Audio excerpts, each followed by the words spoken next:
In his past life he was a king, yet he was helpless to defend his homeland. Unexpectedly, after passing away, he was reincarnated 10 years into the past, becoming a prince of the enemy nation, a weakling prince who had been quietly poisoned by his stepmother for years. Since childhood, he had always been bullied by his brother and looked down upon by everyone, yet he was the only one who inherited the power of his ancestors' magic. From a total loser, he became the Empire's most powerful mage, building a winning magical army that dominated the battlefield, taking revenge one by one on those who had harmed him step by step, reaching the pinnacle of power. In the end, he succeeded in rewriting history to save his country. The story begins with the territory of Secretia being invaded by the Kairos Empire. The entire capital is submerged in endless slaughter and flames. King Baron, though having lost an arm, is still determined to fight to the bitter end. It was 1 against 5 like the Battle of Thermopylae, but the enemy team's mages were too numerous and dangerous, constantly spamming their ultimate moves. In the end, King Baron fell in battle. The country was carved up by the enemy. Just when it seemed like that was the end, the king had kicked the bucket. However, he was reborn as the third Prince Kalyan of the Kairos Empire. Unexpectedly, after respawning, he ended up at the enemy team's altar. Talk about a glitch. Kalyan quickly asked his servant what the date and year were. He learned that he had traveled back in time 10 years to when the Kairos Empire launched the war against Secretia to steal the royal treasure that controlled time. Perhaps that was the very reason Kalyan was reborn into the past. Deep down, he swore that since he had been given a second chance, he would absolutely not let the tragedy of his country's destruction happen again. Just then, the servant announced that it was time to eat. Inside the dining room sat a blond young man drinking tea. He was the first prince, Randell, of the Kairos Empire. Seeing the first prince, Kalyan bowed to greet his older brother, but Randell just sat there sipping his tea, completely ignoring his younger brother. In the third prince's memories, he was always treated as if he didn't exist. Very soon, the second prince entered the dining room. He was the mastermind who led the army to ravage his home country Secretia, in his past life, the Mad King Prince. According to his memories, Randell might have been the first prince, but he was weaker than the second prince because the second prince's biological mother was Empress Kairos. No one in this palace could challenge her authority. Just thinking about surviving in such a cutthroat royal court made Kalyan already feel the pressure. Seeing the way he drank his tea, the second prince couldn't help but sneer. How vulgar, not a bit of elegance, like mother, like son. Kalyan heard this and was fuming. His jaw kept twitching. If he wasn't biding his time for the greater good, he would have jumped in and punched this jerk without missing a beat.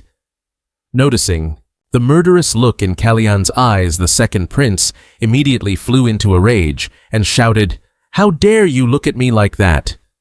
Just as the situation was getting extremely intense, the first prince suddenly slammed his teacup onto the table and said, "Enough." Although the second prince had more power, he still had to show respect to the first prince, so he couldn't do anything to Kalyan. The second prince could only leave in a fit of rage. Afterward, the first prince also warned Kalyan to watch his behavior because the emperor's birthday was coming up, so he didn't want any trouble. You'd think the older brother cared about his younger brother, a touching brotherly moment, right? Turns out it was just for the old man's birthday. Luckily, in this palace, there was still Ian, a loyal servant who always looked out for Kalyan, which gave him some comfort. In this place of palace intrigue, schemes, and deception, out of the 3 princes, Kalyan was the only one who inherited the unique traits of his ancestor, the first Empress Dragon-size Fanion, jet black hair and eyes burning like fire. Ever since he was a child, Kalyan had to try to hide his red eyes. The reason was that the second prince always showed hatred and disgust whenever he saw them. Unlike the second prince, who had the current empress as a mother, the third prince's mother was just a low-born concubine. Kalyan recalled in his past life hearing the news that the third prince of the Kairos Empire died at age 15. The reason was because the third prince had conspired to poison the empress, but failed. In the end, fearing his crimes would be exposed, he ended his own life. However, according to Kalyan's deduction, this information was not the truth. Instead, someone was out to frame him, and he only had 2 months to find the culprit because 2 months later would be his 15th birthday. At that moment, Kalyan suddenly said, "Ian, go find me a pair of scissors." After bringing the scissors, Ian was curious and asked what he needed them for. And so before the shocked and horrified eyes of Ian and the entire staff, Kalyan did not hesitate to use the scissors to cut off the long hair covering his main character eyes. Because Kalyan was no longer the weak third prince from before, so, of course, there was no way he was going to be afraid of the second prince. The next day at the dining room, he was extremely surprised by Kalyan's new look. While Kalyan remained calm as if nothing happened, the young man, Ian behind him, was deathly pale. Could these two princes actually throw down right here?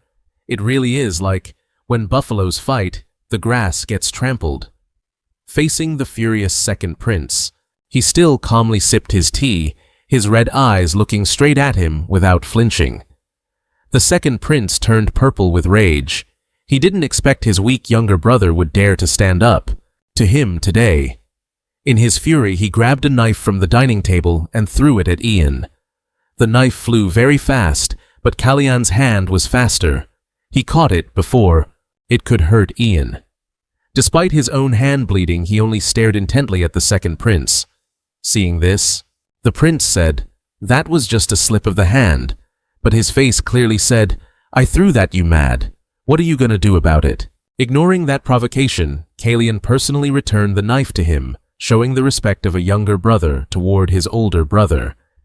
This action made the second prince realize one thing: Kalyan was no longer the useless younger brother who would always be bullied like in the old days. The stormy meal ended. Kalyan returned to his room to bandage his hand. Ian anxiously asked if he needed to call a healer, but he said no, as it was only a small cut and had already stopped bleeding. At that moment, Kalyan asked Ian why he didn't dodge when the second prince threw the knife. It turned out the reason Ian stood still was because he was afraid that if he moved, the second prince would use that as an excuse to target Kalyan. Hearing that, he couldn't help but smile, touched that he had such a loyal servant. Afterward, Kalyan walked into his room, saying he was going to wash his face and reminded Ian not to let anyone else in. Remembering that back then, when Ian was about to be in danger, Kalyan intended to use his aura, but at that very moment, his heart suddenly felt a sharp pain. Now he wanted to recreate that situation to check the condition of this body. Very quickly, he felt 3 magic circles appear around his heart, seeing that Kalyan couldn't hide his surprise at being the original owner of this body, and to think he's a mage. 3 days later, Kalyan was sitting in his chair, looking a bit flustered. Turns out it had already been 3 days, and the wound on his arm still hadn't healed, making the young man Ian quite anxious.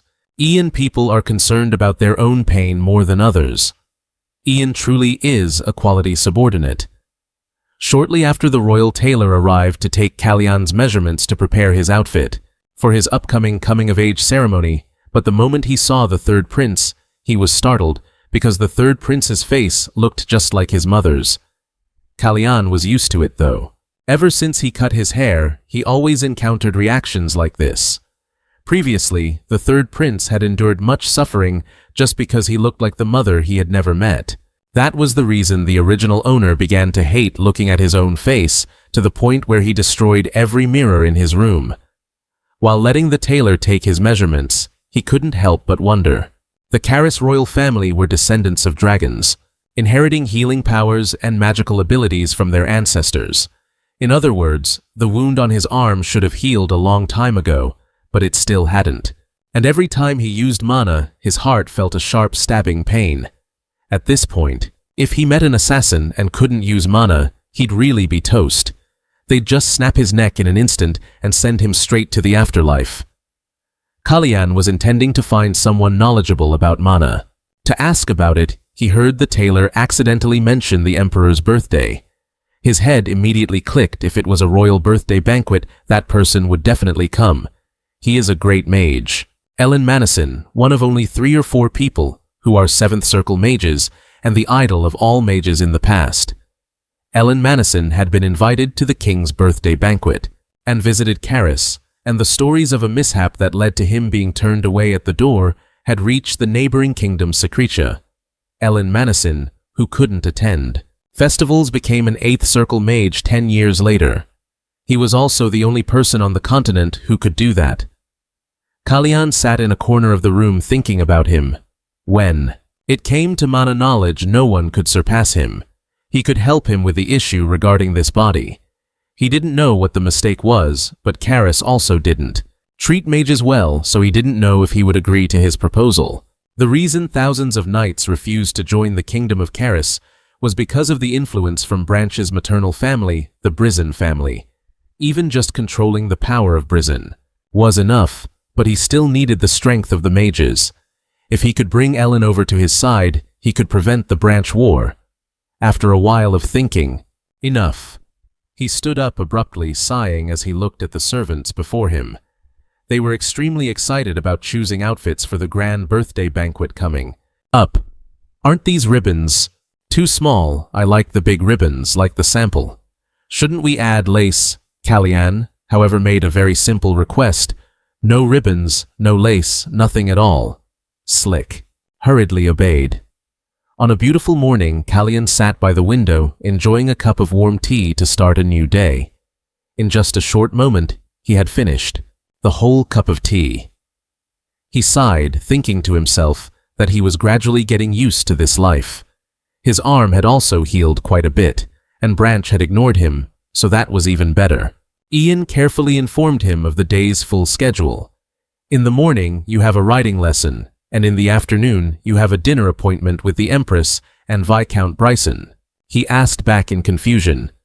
With Viscount Bryson, Ian turned his head to answer, "Yes, I think it's probably because of His Majesty's birthday banquet." He pouted and whispered to himself, "In the end, I'll have to meet him." Ian stood by, worriedly asking, "Your Highness, do you intend to train today as well?" He calmly replied, calling it training. "Is just running around the lake next to the palace, really?"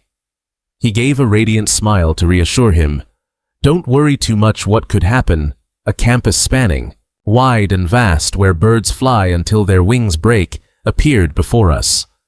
Below on the field, Kalyan continuously ran a few laps without stopping. After a while, he leaned his head against a tree nearby, panting as if he were about to collapse. Seeing his master having trouble, a girl hurriedly ran over to check. "Your Highness, this is Marilyn Flat, Kalyan's servant, the second daughter of the general guarding the outskirts. Are you okay? The first day you ran 4.5 laps, the third day you ran 4 laps, and today you only ran 3 laps." He could only stand and look at her without saying a word. In his heart, he had to silently admit what the girl said was true. "Must I be training yet? My health keeps declining. There's something wrong." Flat felt extremely uneasy. "If it's too difficult, shall we call a physician?" He quickly refused. No, I'm fine." He clutched the fabric over his left chest and whispered to himself, "If we call a physician, the mana circuit will be exposed immediately. Even if Ian doesn't know Kalyan is a mage, if I act carelessly, my life will be in danger." He leaned his back against the tree behind him and spoke fiercely, "No. Why should we call a physician just because my health is a bit weak?" Flat hesitated, trying to persuade him, "But Your Highness, you haven't." Before she could finish her sentence, he had already tried to brace his weak body, forcing a smile as he said, "I said I'm fine, just wait a while and I'll be healthy again." Suddenly, a loud scream, roaring from somewhere, echoed. "Don't look away, watch the direction of the sword's strike, stay alert." Both of them blankly turned their heads to see what the tension was all about. It seemed that the knights had started their training. A whole group was mock-fighting with each other. It was chaotic. A majestic leader stood in the middle of the training field, critiquing every mistake. "Don't dodge the sword like that. If this were a real battlefield, you'd be dead already. Don't hesitate, continue." It was as if the whole training field was falling into a real chaotic battle. Kalyan smiled, fascinated to witness everyone training. Amazing, I really missed the old days. Flat stood behind him, introducing, Your Highness, this is the training ground of the Paban Knight Order. He turned his head to say, I know I came to watch because I found it interesting. Flat, extremely surprised by this statement of his. My lord, you had no interest in swordsmanship before, but, he cleverly replied, now I find sword training interesting as well. That's fine, right? The girl surprisingly asked next, Your Highness, do you know what kind of place the Paban Knight Order is? He used his existing knowledge to tell her, of course, they are the Royal Knight Order. To be precise, they are the Knight Order of the Brizen family, the ones who keep the king's power in check. Suddenly, the general, approaching him, he asked a question that made Flat jump. Who are you? If you have no business here, then leave. He was a senior official working under General Paban, and he didn't hesitate to complain about, the knights are distracted by your gaze and can't train seriously. Just as he said, all the soldiers stopped training and turned their eyes toward the two of them. Seeing the disrespectful tone he used, Flat spoke up loudly, Show some respect to His Highness. This is the third Prince Kalyan. He pretended to look surprised and fearful. Is that so? So you are Prince Kalyan. Immediately he switched to a mocking tone. I thought you were some little mouse, peeking around. Faced with such contemptuous words, Kalyan began to feel a bit annoyed. On the outside, Kalyan could only grin at General Paban's insults, but deep down he was recording this grudge. Oh my God! Flat went into aggressive mode, shouting in General Paban's face, How dare you speak such blasphemous words in front of His Highness? He still replied calmly as if nothing had happened. I told you I misunderstood him. Why are you being so sensitive? Even the prince doesn't seem to mind. No sooner had he boasted than he was startled and panicked by Kalyan's demeanor. What is this? Right in front of him back in the day, he had constantly found excuses to bully Kalyan. What are you doing, third prince? I have to go back to receive orders summoned by the queen. How dare you block my path? Back then, the weak Kalyan would only huddle against the wall and obediently listen to what he said. Please forgive me, I will move aside immediately. General Paban recalled, he was just a cowardly weak prince, but now he's like a different person. So Kalyan just stared at him with eyes full of resentment. General Paban himself had to tremble before the prince. He walked toward him and said, General Paban, let me ask you one thing. What is your duty? He was stunned by Kalyan's question. Two soldiers curiously stepped forward to ask, General, what's going on? Just seeing him present those two whispered to each other, bad-mouthing him. Isn't that the third prince? What is he doing here? How annoying, right? He's only the third prince. A prince that even the knights looked down upon. General Paban quickly invented an excuse to avoid answering the question. As you can see, we are in the middle of training, so I cannot answer you. I hope the prince will continue with your own business. Flat was afraid something bad would happen to his master, so he spoke up to advise him. Your Highness. But he was determined not to let this matter go. Just like that. General Paban, I am asking you, report your duties at once. Flat and the general were both frozen for a few seconds by Kalyan's stern attitude. He glanced at the soldiers standing behind him, then hesitated and replied, My duty is to build a strong royal army and protect the royal family as well as this kingdom. Kalyan raised his hand to grab a tree branch above his head and retorted, That's right. Build and protect just as you said. He used force to snap the branch and bluntly expose the true face of these deceitful people. You haven't fulfilled either of those duties. The soldiers began to tremble. A tense atmosphere enveloped the area. General Paban was extremely furious at the groundless accusations of the prince. What did you say?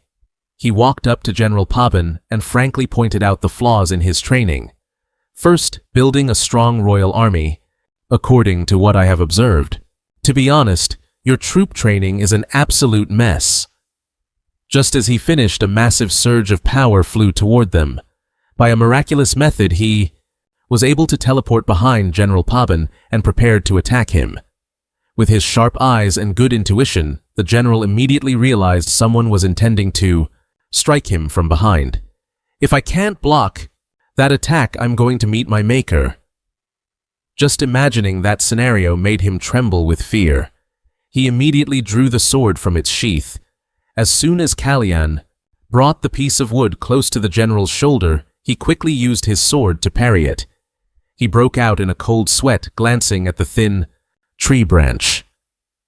With just that branch, Kalyan's face was cold as ice, firmly pointing it toward him like a warning. After seeing his plan succeed, he grinned with amusement. Immediately after, he threw the branch to the ground. Suddenly, the sword in General Paban's hand fell from his grip and was knocked flying, stabbing straight into the ground. In just a few short seconds, the match had ended. Kalyan started warming up his wrist while uttering words to mock him. "I can't believe you couldn't predict the moves of someone who has never held a sword like me. You disappoint me." And about the second thing, he was so angry, he shook as he was humiliated in front of so many people. Here. What the hell is this? The way he acts, that damn aura too. He glared at him and questioned, "The protector of the royal family and the kingdom dares to be disrespectful, act to a member of the royal family like this, and even dared to use a sword to wound the prince. Should I consider that treason?" At this, his eyes widened in horror, not believing what had just happened. Is he really the third prince I used to know? Just a few actions, a few sentences from Kalyan, were enough to scare him to death. General Paban, from an arrogant person, turned into a coward, kowtowing to apologize to Kalyan. "Please forgive your servant, Prince Kalyan. It was because of my ignorance.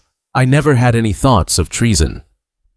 The soldiers also gaped in surprise at this rare sight. He kept begging, "Please, forgive your servant, please have mercy." Although he apologized with his mouth, in his heart, he was still resentful. Because of this damn useless third prince, I was humiliated like this. I will never forget today's disgrace. After settling everything, Kalyan went back to training. Ian suddenly appeared, questioning him. "Why did you want to come here for physical training but brought a horse along?" Kalyan wore a radiant smile, like a child who just received a new gift. He handed the horse to Ian and then leisurely walked away. "I picked it up on the way here. Its name is Raven." Ian had to try hard to drag this unruly horse away while wondering and asking, "Wait, where did you go? Why did you bring this horse, Avenge?" After the commotion died down, he pointed toward the training field and asked the soldiers, "What's with that horse?" Everyone honestly replied, "Prince Flat couldn't tame it." "Yes, it is. As you can see, it's very aggressive." Upon discovering this, Kalyan smirked, amused, as he cooked up a new game for this horse. Ian was practically losing his mind when he found out the truth. "Are you really just going to take Prince Blanche's horse like that?" When he turned back to report to the boy, he said, "He told me that whether it's a guide or a horse keeper, anyone can ride it." "Yes, that's right." Then he whispered to Fat, telling him to keep the training ground business a secret. Behind him, Ian was still struggling to handle the horse, and out of worry he turned his head to ask, "Wait, but what if he finds out?" He let out a long, helpless sigh. "I told you it's fine. And if something happens..." Just as he was speaking normally, his heart suddenly gave a sharp, painful jolt. Fat and Ian were incredibly startled and shouted, "Your Highness!" He gripped his chest tightly. Then he muttered to himself, "Just as I thought. I've pushed this body too hard." Ian asked anxiously, "Did today's physical training put too much strain on you, sir?" He lied so that people wouldn't pay too much attention or worry about him. "Not at all. It's been a long time since I've been able to play around with others like this." Fat asked curiously, "With whom, sir?" Suddenly, a mysterious figure hiding behind a nearby wall heard the entire conversation between the three of them. After catching wind of Kalian's talk, the stranger immediately returned to report the situation to their master. The master asked, "I see, so what did he say?" "It's quite interesting. They say even a worm will turn when stepped on. It really is true. Even if someone like him were to squirm, it wouldn't change his roots." As he spoke, he snapped a flower branch in his hand, as if just crushing it isn't satisfying enough, so let's use this method instead. Now let's see. The flower petals fell across the floor as if to hint at something. During dinner with the other princes, Kalian could only offer a strained smile at Blanche's behavior.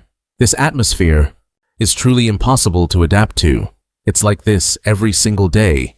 Why one person spends the entire meal looking the other way, not even bothering to glance at him, while the other just sits there eating without saying a word. He was a bit puzzled seeing Blanche. Why is that jerk so quiet today? Is it because the Queen and Viscount Brishan were late?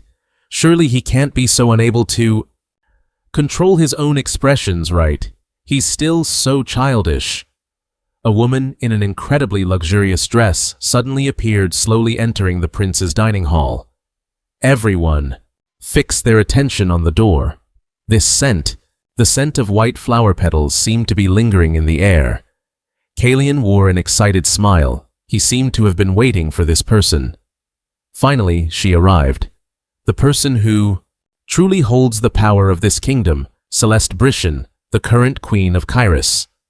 After the previous queen passed away due to a sudden illness, Celeste took over that position, borrowing power from her own family, the Brishan house, and taking control of the military and the royal knights. Most nobles supported the Brishan family.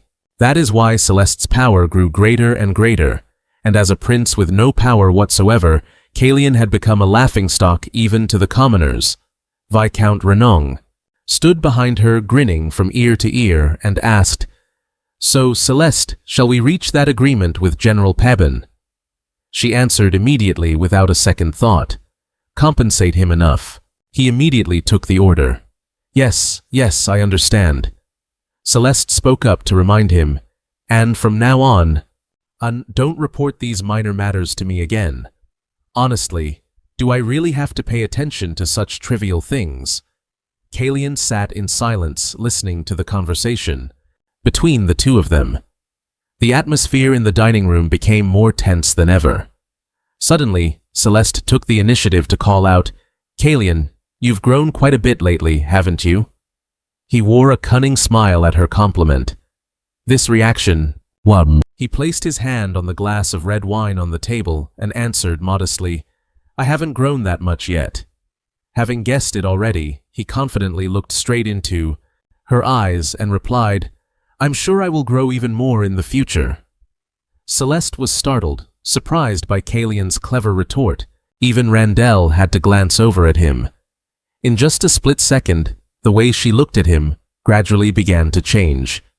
Viscount Renong, sitting next to her, added, "Of course, but even if you have grown a lot, I almost didn't recognize you. You're showing your face now, aren't you? I'm very happy to see your face. You should have cut your hair sooner. And since you are still in a growth phase, I'm sure you will." Suddenly, Celeste cut him off. "Brother." With just that single word, he panicked and was terrified. "Yes, I'm hungry. Bring the food out quickly." Kalian sat there dumbfounded, silently thinking, the Viscount Renong, master of the Brishan Trading Guild, is this stupid? Everything is just Ania, as the rumors say. How interesting. Celeste silently looked over at the son sitting next to her. Seeing him sitting there like he didn't care about anything, she called out, "Blanche, why didn't you tell me?" he asked back, confused. "About what, mother?" Celeste whispered. "About your horse not listening to you." He sat and pondered for a moment, before smirking. Seeing her son not saying a word, she continued, "If you had told me sooner, it would have been so much better." He closed his eyes tightly and answered indifferently, "You already knew, didn't you?" But her next words made Blanche freeze. "You didn't ever tell me that it had slipped out of your control." He intentionally dropped his fork onto the table and replied, It was a useless horse from the very beginning. After saying that, Blanche immediately stood up and left the dining table. I'm leaving first. Celeste stared wide-eyed at the back of her beloved son, Blanche. 3 weeks later, the day of His Majesty's annual birthday banquet finally arrived. In the castle grounds, many noble guests had come to attend. The servants were running back and forth to finish preparing for the banquet and receive the guests. Sunnier. This way, follow this way. Since this is His Majesty's birthday banquet, we must, not have any mistakes. A line of horses loaded with goods was gradually entering the grounds. Everyone standing on both sides of the path turned their attention to it. Look at that. Those are the elves' delegations here to offer their congratulations. They must have brought gifts, right? The birthday party must be incredibly extravagant, and the princes are likely rushing to get ready. Are they? I want to see them so badly, I'm so nervous. Back in Kalyan's room, Shrek was still measuring his body proportions. After getting the numbers, he realized something was wrong. Something's off. Wait, why? He looked up at him with teary eyes. Your Highness, have you eaten? Suddenly, a small drop of blood appeared on the floor. Sleg's face turned pale as a ghost. He was speechless.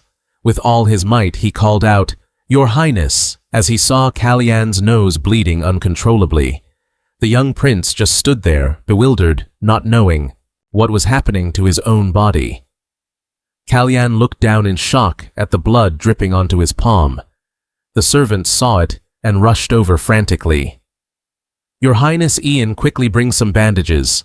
Here, he said, covering his nose. It's fine, it's nothing really. He smiled. It's just because lately, I haven't been sleeping well. See, it stopped bleeding already. He was still solemn. That's not the point right now. The tailor cried out, Please forgive my rudeness, but that's not the only thing. Your Highness, he looked at him and choked out, You have become so thin. 3 weeks ago you still had some meat on your bones. Kalyan twisted his wrist, looking suspicious. Then he smiled and said, Have I really gotten that thin? Or is it maybe because I've been training a bit too hard lately? Inside, he was puzzled. He had been training so diligently, yet his stamina was getting worse and worse. The pain whenever he used mana was still there. He remembered the times his heart would throb with pain, leaving him curled up in bed, helpless. Something was definitely wrong with his heart. The tailor said, You must not, you take this lightly. Your Highness, have you seen a doctor? He laughed it off. It's not that bad. It's just a nosebleed. Do I really need to get checked out? He thought, this guy won't stop bringing up the healers. Why did I have to get a nosebleed in front of so many people? The tailor was tearing up. Is it really just a nosebleed? He replied, I'm really not. Before Kalyan could finish, secretly worried that he wouldn't make it through, this Ian suddenly crossed his arms and spoke up. I knew it. It's because you were picking your nose yesterday. He and the tailor stood there with their mouths agape in shock. He continued, It's hard for you to admit such a personal habit to others, right? Kalyan panicked and cut him off. Wait a second, what is this? And the tailor thought, so, Prince Kalyan has such a secret hobby. Ian didn't stop adding, I told you, Prince Kalyan eats and exercises very regularly. The nosebleed must just be from that habit of yours. Don't worry so much. He replied, If Ian has said so, then it must be fine. Because he's the person who understands the prince best. He turned to look at him with shining eyes, while Kalyan stood there completely stunned. Seeing him wink, Kalyan felt bewildered and terrified, thinking to himself, This brat. Then he remembered the moments Ian would worriedly ask, Are you okay? You don't look healthy? The more his body weakened, the more he felt like he was about to pass out. So after deducing that he had been able to use magic, and realizing the cause lay in his mana, was he trying to ruin his image like this? Regardless, it was lucky he was there. At least I didn't get questioned anymore. Just then the tailor spoke up. In that case, I will adjust the outfit, as discussed. However, since time was short, he said, "It's no problem. The prince has things to do, so there's plenty of time before the event starts." Hearing that, he happily carried the fabric roll and replied, "That is a relief. If so, I'll fix the outfit for the afternoon event first." Suddenly, Ian whispered, "Your Highness, it's not today, is it?" Kalyan looked at him with a serious face, saying nothing. In his head, he thought, if it's like this, my health condition will spread throughout the entire palace. So before that happens, tonight at all costs, I must meet Elin Manasin. Just then, the palace butler arrived and said, "Due to an urgent matter, Prince Lancelot cannot attend. Therefore, we will make up for it by meeting each person individually." He was surprised, thinking, "We barely have time to meet. And he wants to meet each person one by one. Wouldn't it be more convenient to meet everyone at once?" I didn't expect to have to meet him alone.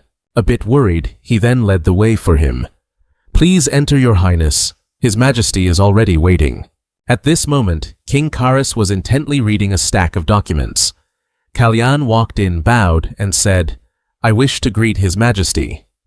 Seeing that after a while there was still no reply, he raised his head, suddenly thinking, "Is he ignoring me?"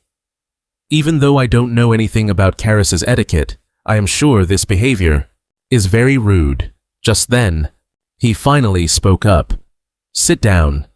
He sat down and said, "Happy 38th birthday, Your Majesty." Karis replied coldly and asked, "How are you doing? You look lively lately." Kalyan was astonished. Images of the servants worrying about him flashed through his mind. "Your Highness, have you seen a doctor? I'm so worried about you." Then he thought, bitterly, even passers-by know. I was quickly set free.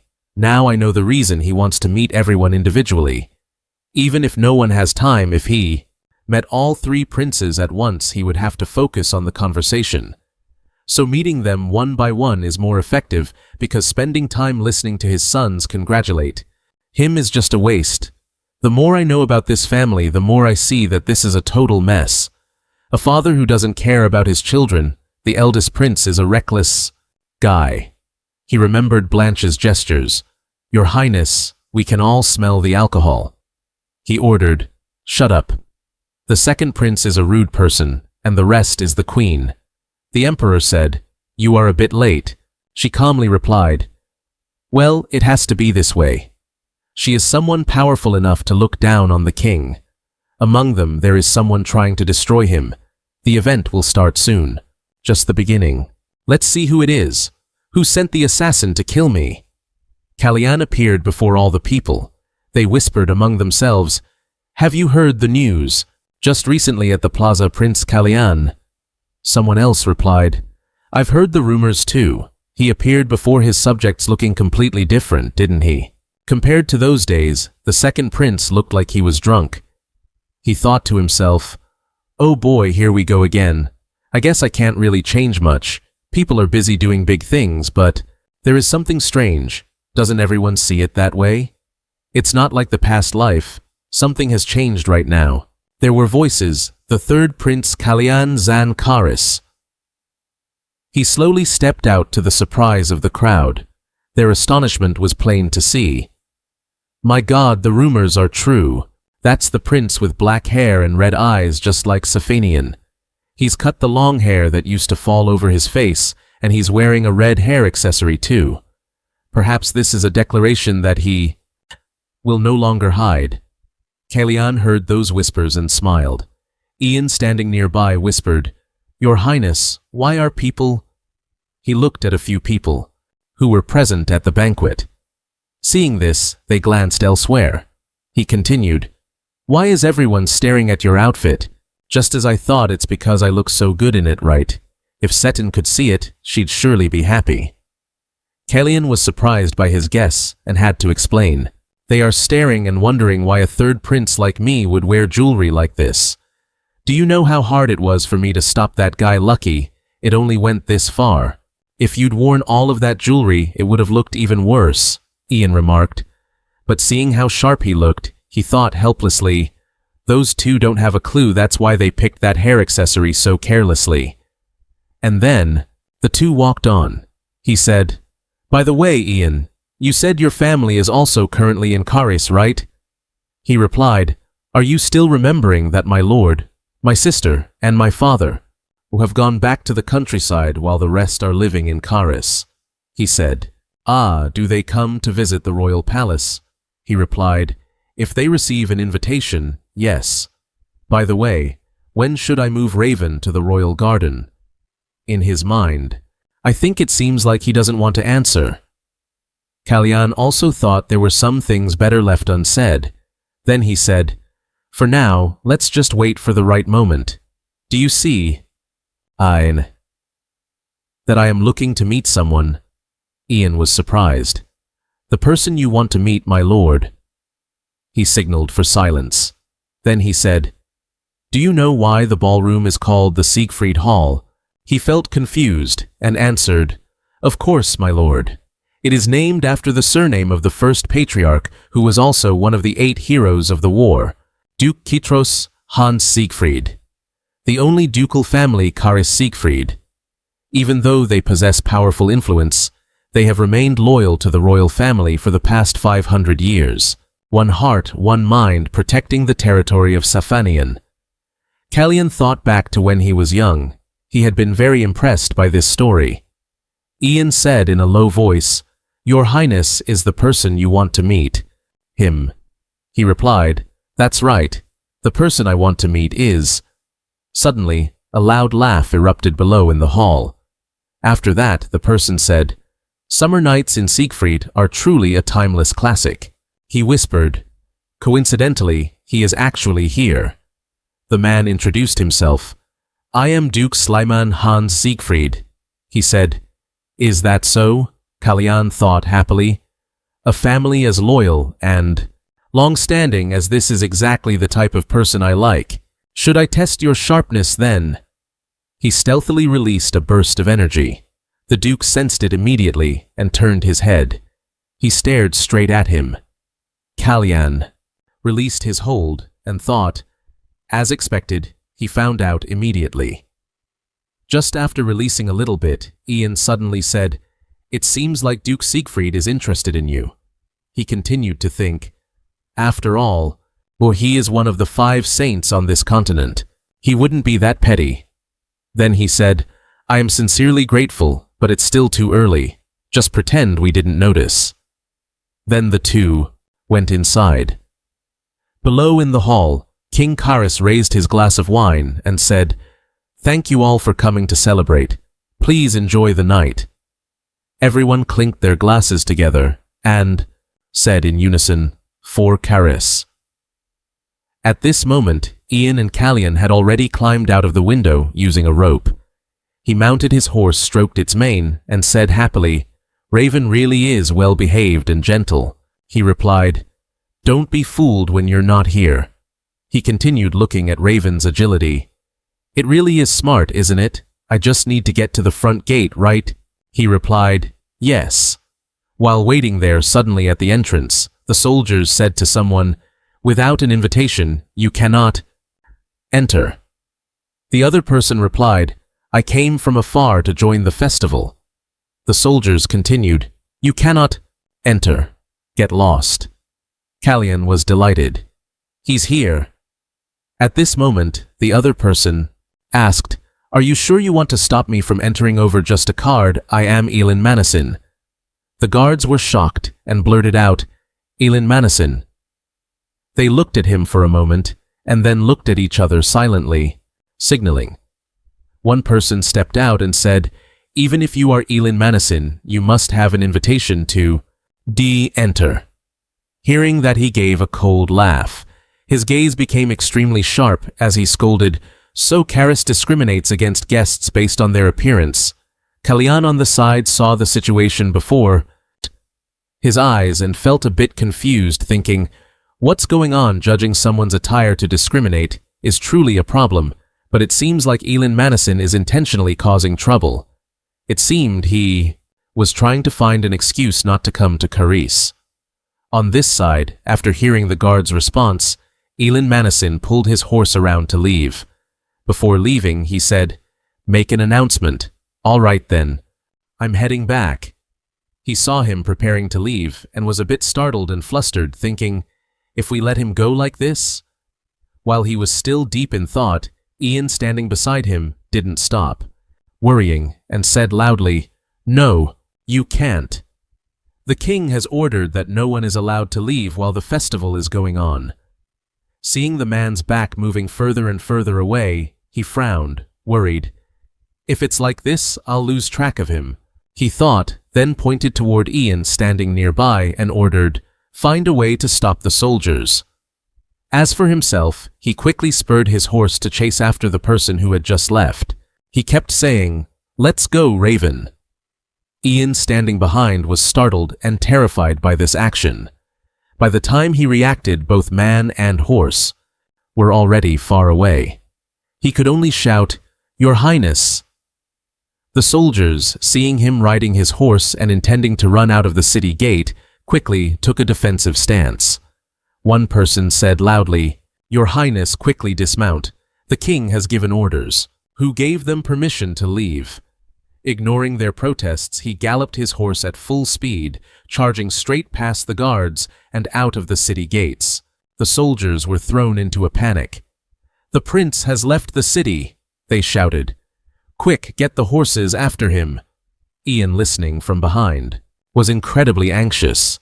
He panicked, not knowing what he should do. His thoughts were in total disarray.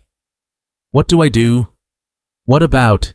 He remembered what the prince had ordered before leaving. "Do whatever it takes to hold the soldiers back for me." He bit his lip hard, bracing himself. "Focus now. I am Prince Kalyan's attendant.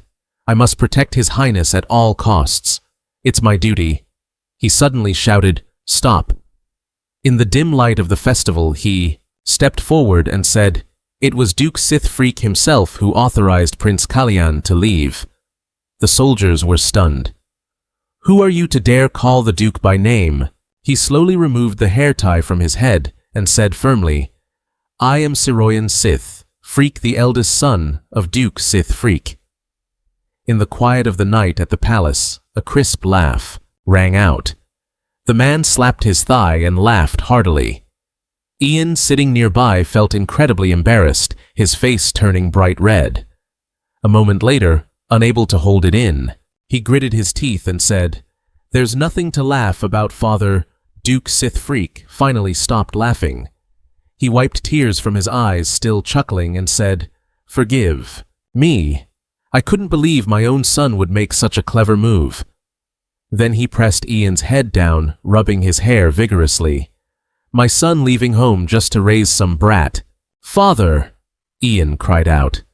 A moment later, his father said cheerfully, "But that was the right decision." Ian fixed his hair, still ruffled from his father's mess, and retorted, "It wasn't His Highness is about to break the relationship between you and His Majesty." Yet the Duke just laughed confidently. "He won't ask," he replied. Ian asked in surprise, "Sir?" The Duke repeated, "He won't suspect a thing. Rome is very suspicious. If the prince happened to receive help from the Sith Freak family, he would be put in a position where he has to be wary of our good intentions. If he receives this help through this connection, and not as a punishment, it's like acknowledging a peaceful relationship between our family and the prince. Brisson might suspect something is off." He chuckled slyly and continued, "So bury this as if nothing happened, regardless of why he left the castle." Elsewhere, Kalyan finally caught up to Elin Manasin. He stopped and said, "I don't suppose you came all the way here just to criticize me for crashing the party." He then took off his hood, turned around and asked, "Why is the third Prince of Karis following this old man?"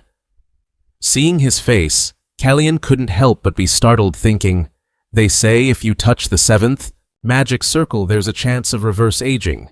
Perhaps I'm seeing that with my own eyes." After calming down, he asked, "It's late. Are you still planning on returning?" He replied, "Whenever. I try to open a door that has been closed. The latch is usually set too high." He thought, confused. The latch is too high. What's that supposed to mean? Is he trying to pick a fight with me? Oh well. Even though he felt a bit annoyed, he tried to sound cheerful. I said that because you keep slamming your head against a closed door while there is still another one, waiting for you. You're always blocking the wind, but forget to clean the dust off the door latch.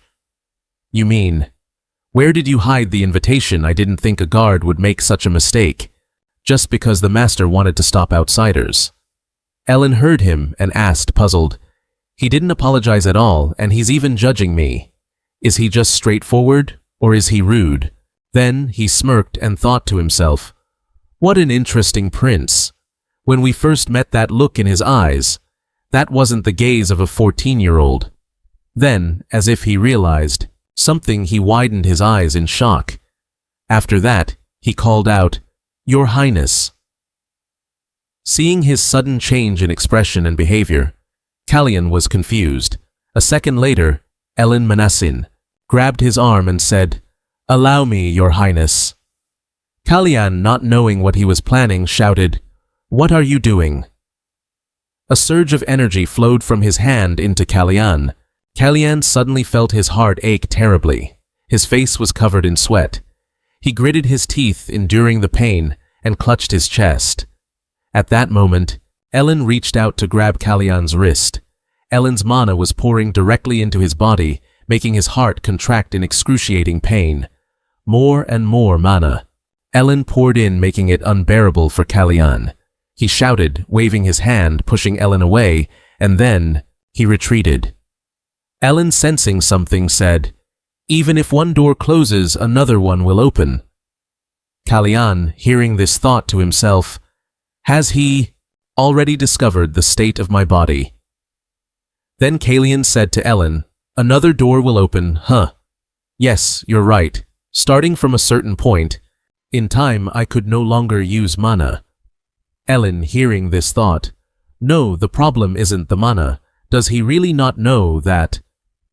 Then Ellen looked at Kalyan's hand and whispered, The root of the problem lies elsewhere, doesn't it? Ellen stayed silent for a moment, then clenched his fist in anger.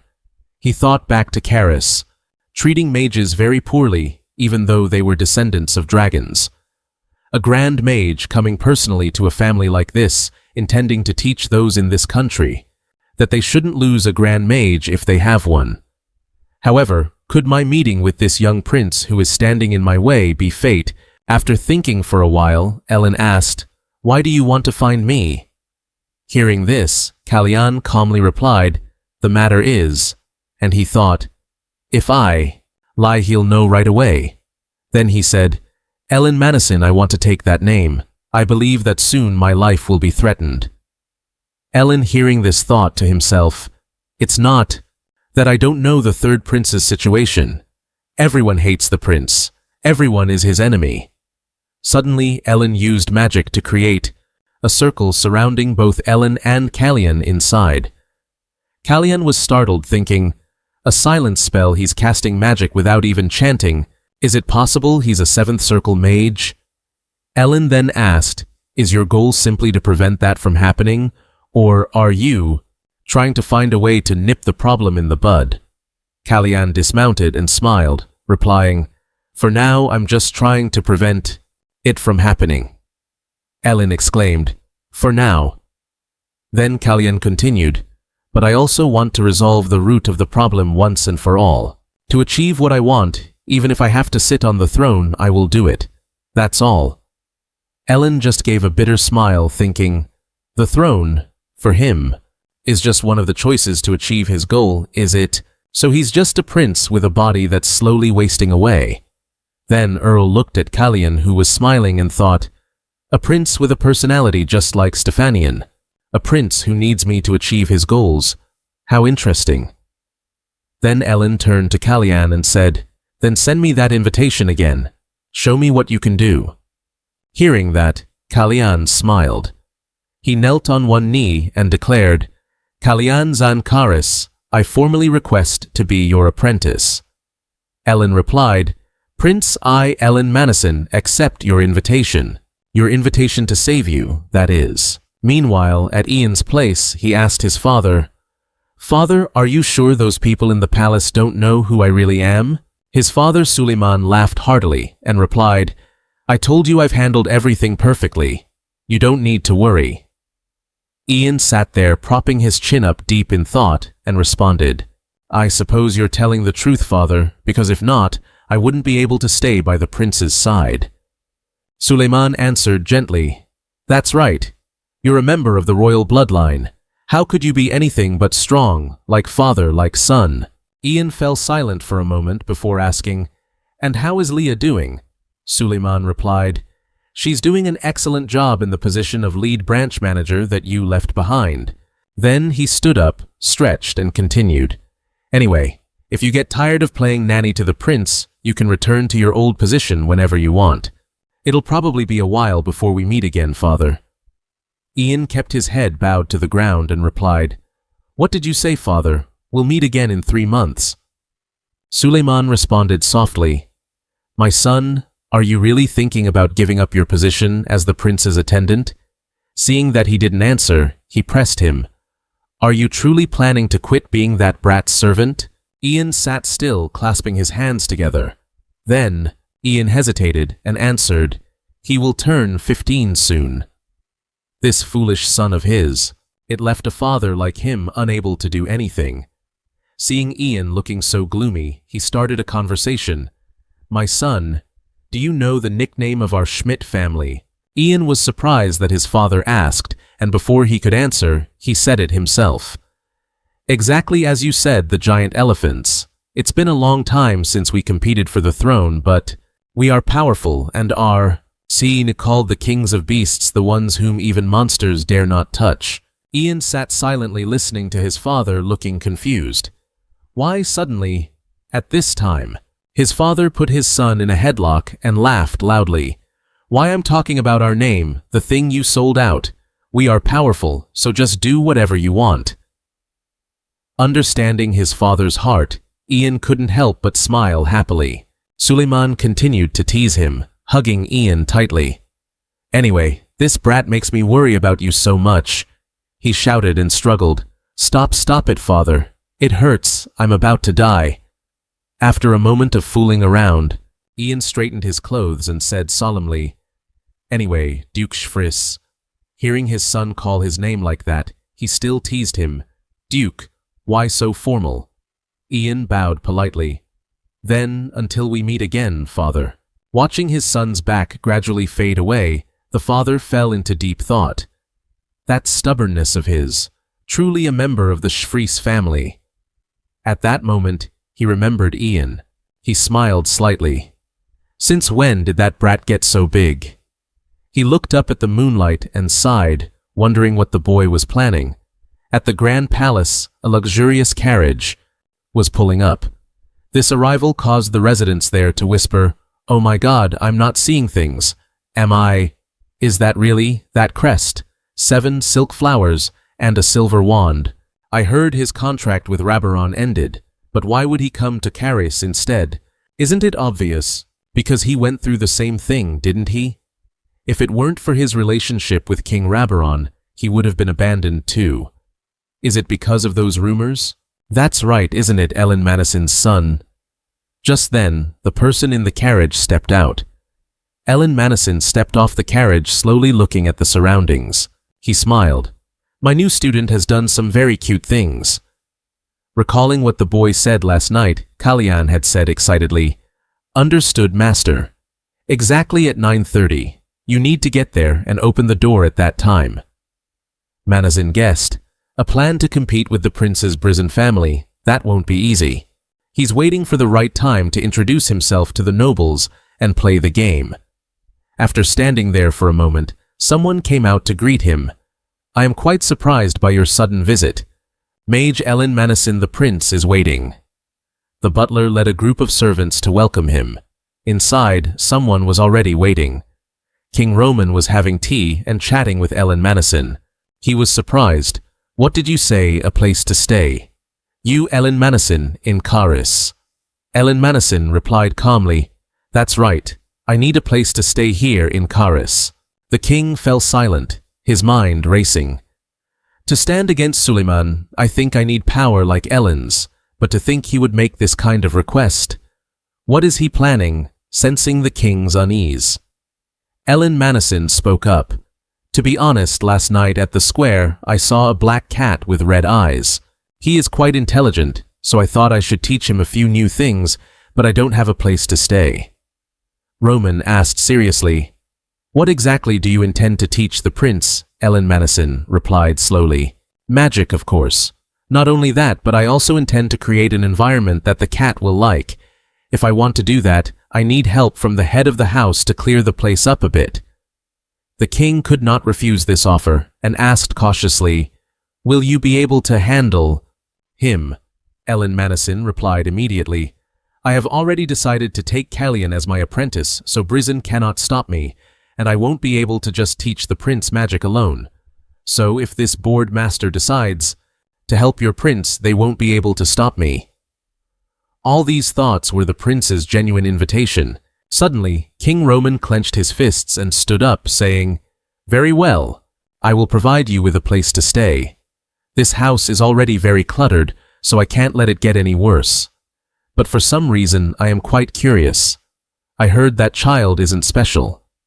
Ellen Manason questioned, Is that so? Even if you try to help your prince, none of those thoughts will ever stop me. These are all genuine invitations from Prince Kalyan right now. Suddenly, King Roman clenches his fist, stands up and says, Fine. Then I will provide you with a place to stay this house. It's already a mess, so I can't let it get any worse, but for some reason, I'm quite curious. I heard that child wasn't special, Ellen Manason wonders. Especially when his health is truly this hopeless, to the point where finding anything normal is difficult. I've heard he has many fears, so I've been thinking about that.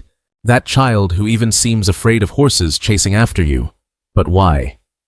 Until now, he only spoke about what he heard. Roman turned his back to Ellen and said, If you are that exceptional, I've already heard about it. Ellen Manason asked, Your Highness, surely you know about the prince's height. The two of them looked at each other with serious expressions at this moment. Ellen Manason sat in Roman's room. He spoke first. How did you, by any coincidence?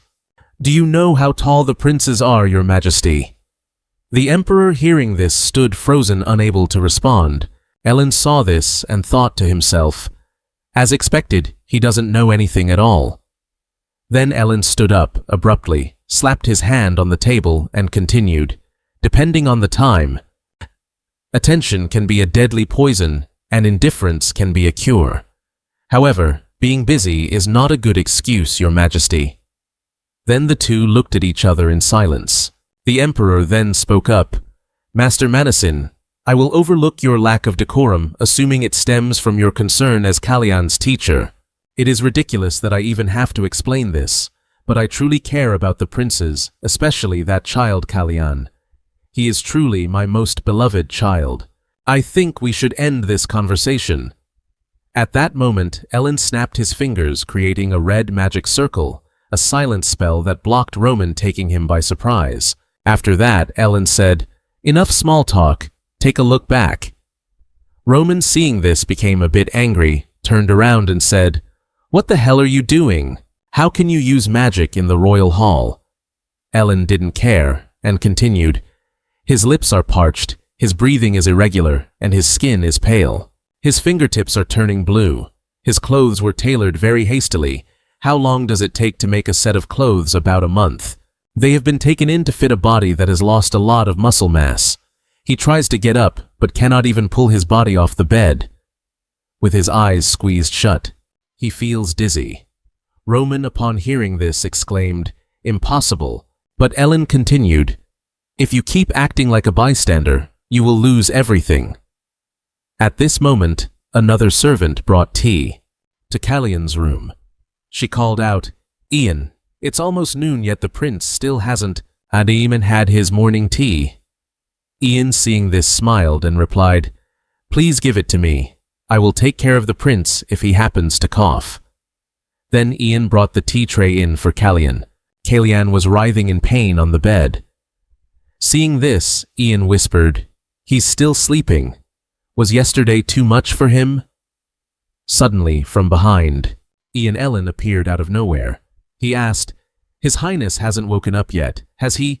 Ian turned around to look, then jumped in shock, nearly dropping the tea tray. He then said, "Master Manasin, where did you come from?" "Wait a second, Master Manasin. How can you act so improperly?" Then Ellen said to Ian, "They say outsiders cannot enter the Shermin Palace without permission." Ian replied, "What do you mean, did you teleport here without permission?" Ellen replied nonchalantly, "Ian, that was just a space fold. It's a bit harder. See, I'm quite good at that magic." Ian scolded him loudly.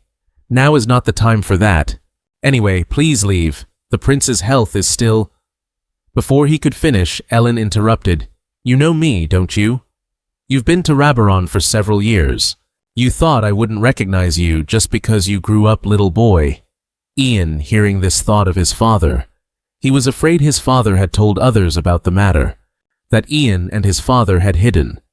He was speechless and couldn't say anything more. Suddenly, Kalyan woke up and said, "Ian, is that you? How long have I been asleep?" Ian replied, "Your Highness, you have a guest." Kalyan sat up and asked, "Who is it?" Then upon seeing clearly, he realized it was his teacher Ellen. Ellen handed Kalyan a small red bag and told him, "Take this." Prince Kalyan picked up the small bag and asked, "What is this?" After that, he poured them out. They were pills. Ellen said, "Remember to take one every day. Don't forget." Kalyan wondered, "Is this medicine?" Ellen smiled and replied, "Right now. You are facing two problems. First, you cannot control your own mana, and second, your body is weakening severely." Ellen sighed, then said, "I haven't even said anything yet, but you always see through what is happening to me." Ellen then asked, "Eyes, you have the blessing power, don't you?" Kalyan quickly replied, "Yes, that's right. This power gives me the ability to recover and increases my sensitivity to magic, although I feel like somehow that recovery power has disappeared. Is there something wrong with my heart?" Ellen mused, "Have you never thought it was an incredibly strange combination, the mixture of recovery power and magic?" Kalyan was surprised and replied, "I thought perhaps the effect of the blessing and strengthened the health of my heart, because after all the source of both mana and life comes from the heart, right?" Ellen smiled and answered calmly, "That's right. The blessing power did strengthen your heart, but your Highness, your blessing power has not disappeared, and your heart is not damaged at all. Your mana veins are not blocked either." Kalyan, confused, asked why. Ellen explained, "Have you never thought about it? What if the blessing power of Sarsphania didn't disappear, but was used to its limit somewhere else? What could be affecting the blessing power so that it cannot recover even from the smallest wound?" At this moment, Kalyan's eyes filled with murderous intent as he said, "Impossible. Is it poison?" Kalyan, furious, clenched his fists until the veins popped out. With angry eyes, he asked, "Manasin, is it poison?" He replied, "If it weren't for luck, you would be dead." He was shocked to hear him say that, his angry expression leaving him speechless. He continued, "The deadly poison that is strangling your heart, the power, therapy has reached its limit, yet you still insist on forcing your mana. That's why your heart is struggling." Accepting the treatment, he held the pill in his hand, lost in thought. He recalled the past. Kalyan had been assassinated, but he had already been poisoned before he even possessed this body. Returning to the present, he gripped the pill so tightly that the veins in his hand bulged, a chilling sight. He pondered, this must have been a long-planned scheme. Frustrated, he bit his lip, his killing intent flaring. He wondered to himself, why go to such lengths to kill a child who would die sooner or later? Anyway, Manasin looked at him, suddenly startled and worried, observing the expression on his face. He went pale, thinking to himself, this killing intent, it can't possibly belong to a 14-year-old child. Manasin wondered, is he really? He turned to look at him. With a stern look, he said, so this must be the antidote then. Manasin replied, That's right. I prepared it a bit hurriedly, but it will definitely work. He rolled the pill around in his fingers deep in thought. After a moment, he glanced at Manasin and asked, holding the pill up with a steady gaze, "What if I told you I plan to take both the antidote and the poison at the same time?" Manasin was stunned to hear him say that. He shouted, "Are you crazy?" Then added helplessly, "Even if you take the antidote, if you keep putting poison into your body, the antidote will only slow down the effect." He closed his eyes, resigned. He replied, "That's fine too." Then he stood up and shouted, "Your Highness, are you seriously going to take both? Do you even know who the culprit is?" He answered calmly, "I'm suspicious of them as well." Recalling the past, he said with a serious expression, "I wonder if the tea I drink every morning is the source of the poison. I drink it in front of everyone, so it's easy to confirm whether I've been poisoned or not, and nobody drinks from the same pot as me. They probably thought that was the safest way." He thought, "That's right. Perhaps Kalyan already knew what was happening to his body. And he refused to drink the poisoned tea. That might be why he was assassinated." He worried, thinking that the situation had changed since this body became his. "I wonder what methods they'll use to try and eliminate me now." He turned to look at Manasin, tapped his chest, and said, "At least until I find out the full story, I must keep this quiet." He looked at him, showing a suspicious expression, and asked, "Is that really the only reason?" "Ah," he replied, "if it gets out that there's a problem with the morning tea." He remembered the others and continued, "Then Ian and the other servants would be in danger." He worriedly added, "The culprit has been pulling this trick for a long time." He was certain that the culprit knew those people would take the fall for him. Manasin was stunned by his deduction. He avoided eye contact, looking away with a dejected expression. He sighed helplessly, saying, "That kid will be fine." "What?" he asked, tilting his head in confusion. He replied dismissively, "Nothing, never mind." He tapped his forehead and said, "I understand. What do you intend to do?" He fell silent, his expression filled with concern. Scene change. A man slammed his hand on the table, cursing, "Baron, you idiot." He said, "To get something precious from someone else, you have to give something up first." Manasin frowned, thinking, "Only at times like these do I remember you, father." Returning to the present, Kalyan touched his chest and said, "Tomorrow night, I need you to stay outside the palace and protect me." That afternoon, a servant shouted, "Prince, your Highness, you must wake up." The door suddenly opened, and the servant continued, The Queen hurried toward the prince, the butler beside her saying, "Your Highness." Before he could finish, she snapped, "Move aside." She pulled back the curtains sharply and said, "It's too late to start preparing for the afternoon schedule now. Can't you see that?" She called his name, but he sat up, pressing his hand to his face without answering. "Mother," she scolded angrily, "you and your reeking of alcohol." She continued, "You were forbidden from drinking at the ceremony in the square, and you still can't sober up." He grabbed the glass of water on the table and asked, "Mother, why are you here?" He scratched his head nonchalantly and added, "Once you've answered, you can go." She was so angry she bit her lip, saying, "It's clear that Kalyan has someone guiding him. His teacher is the 7th Imperial Mage, Aelin Manasin." He listened while swaying the glass. His mother continued, "The nobles are already starting to waver." Bored, he asked, "So what?" She moved closer to him, warning, "Don't let what I've invested in you go to waste." Her eyes widened and she ordered, "Get ready immediately." She turned away.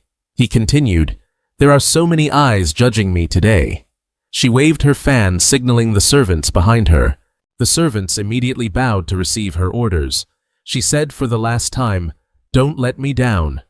She turned and left. He gritted his teeth, holding back his anger. Clink.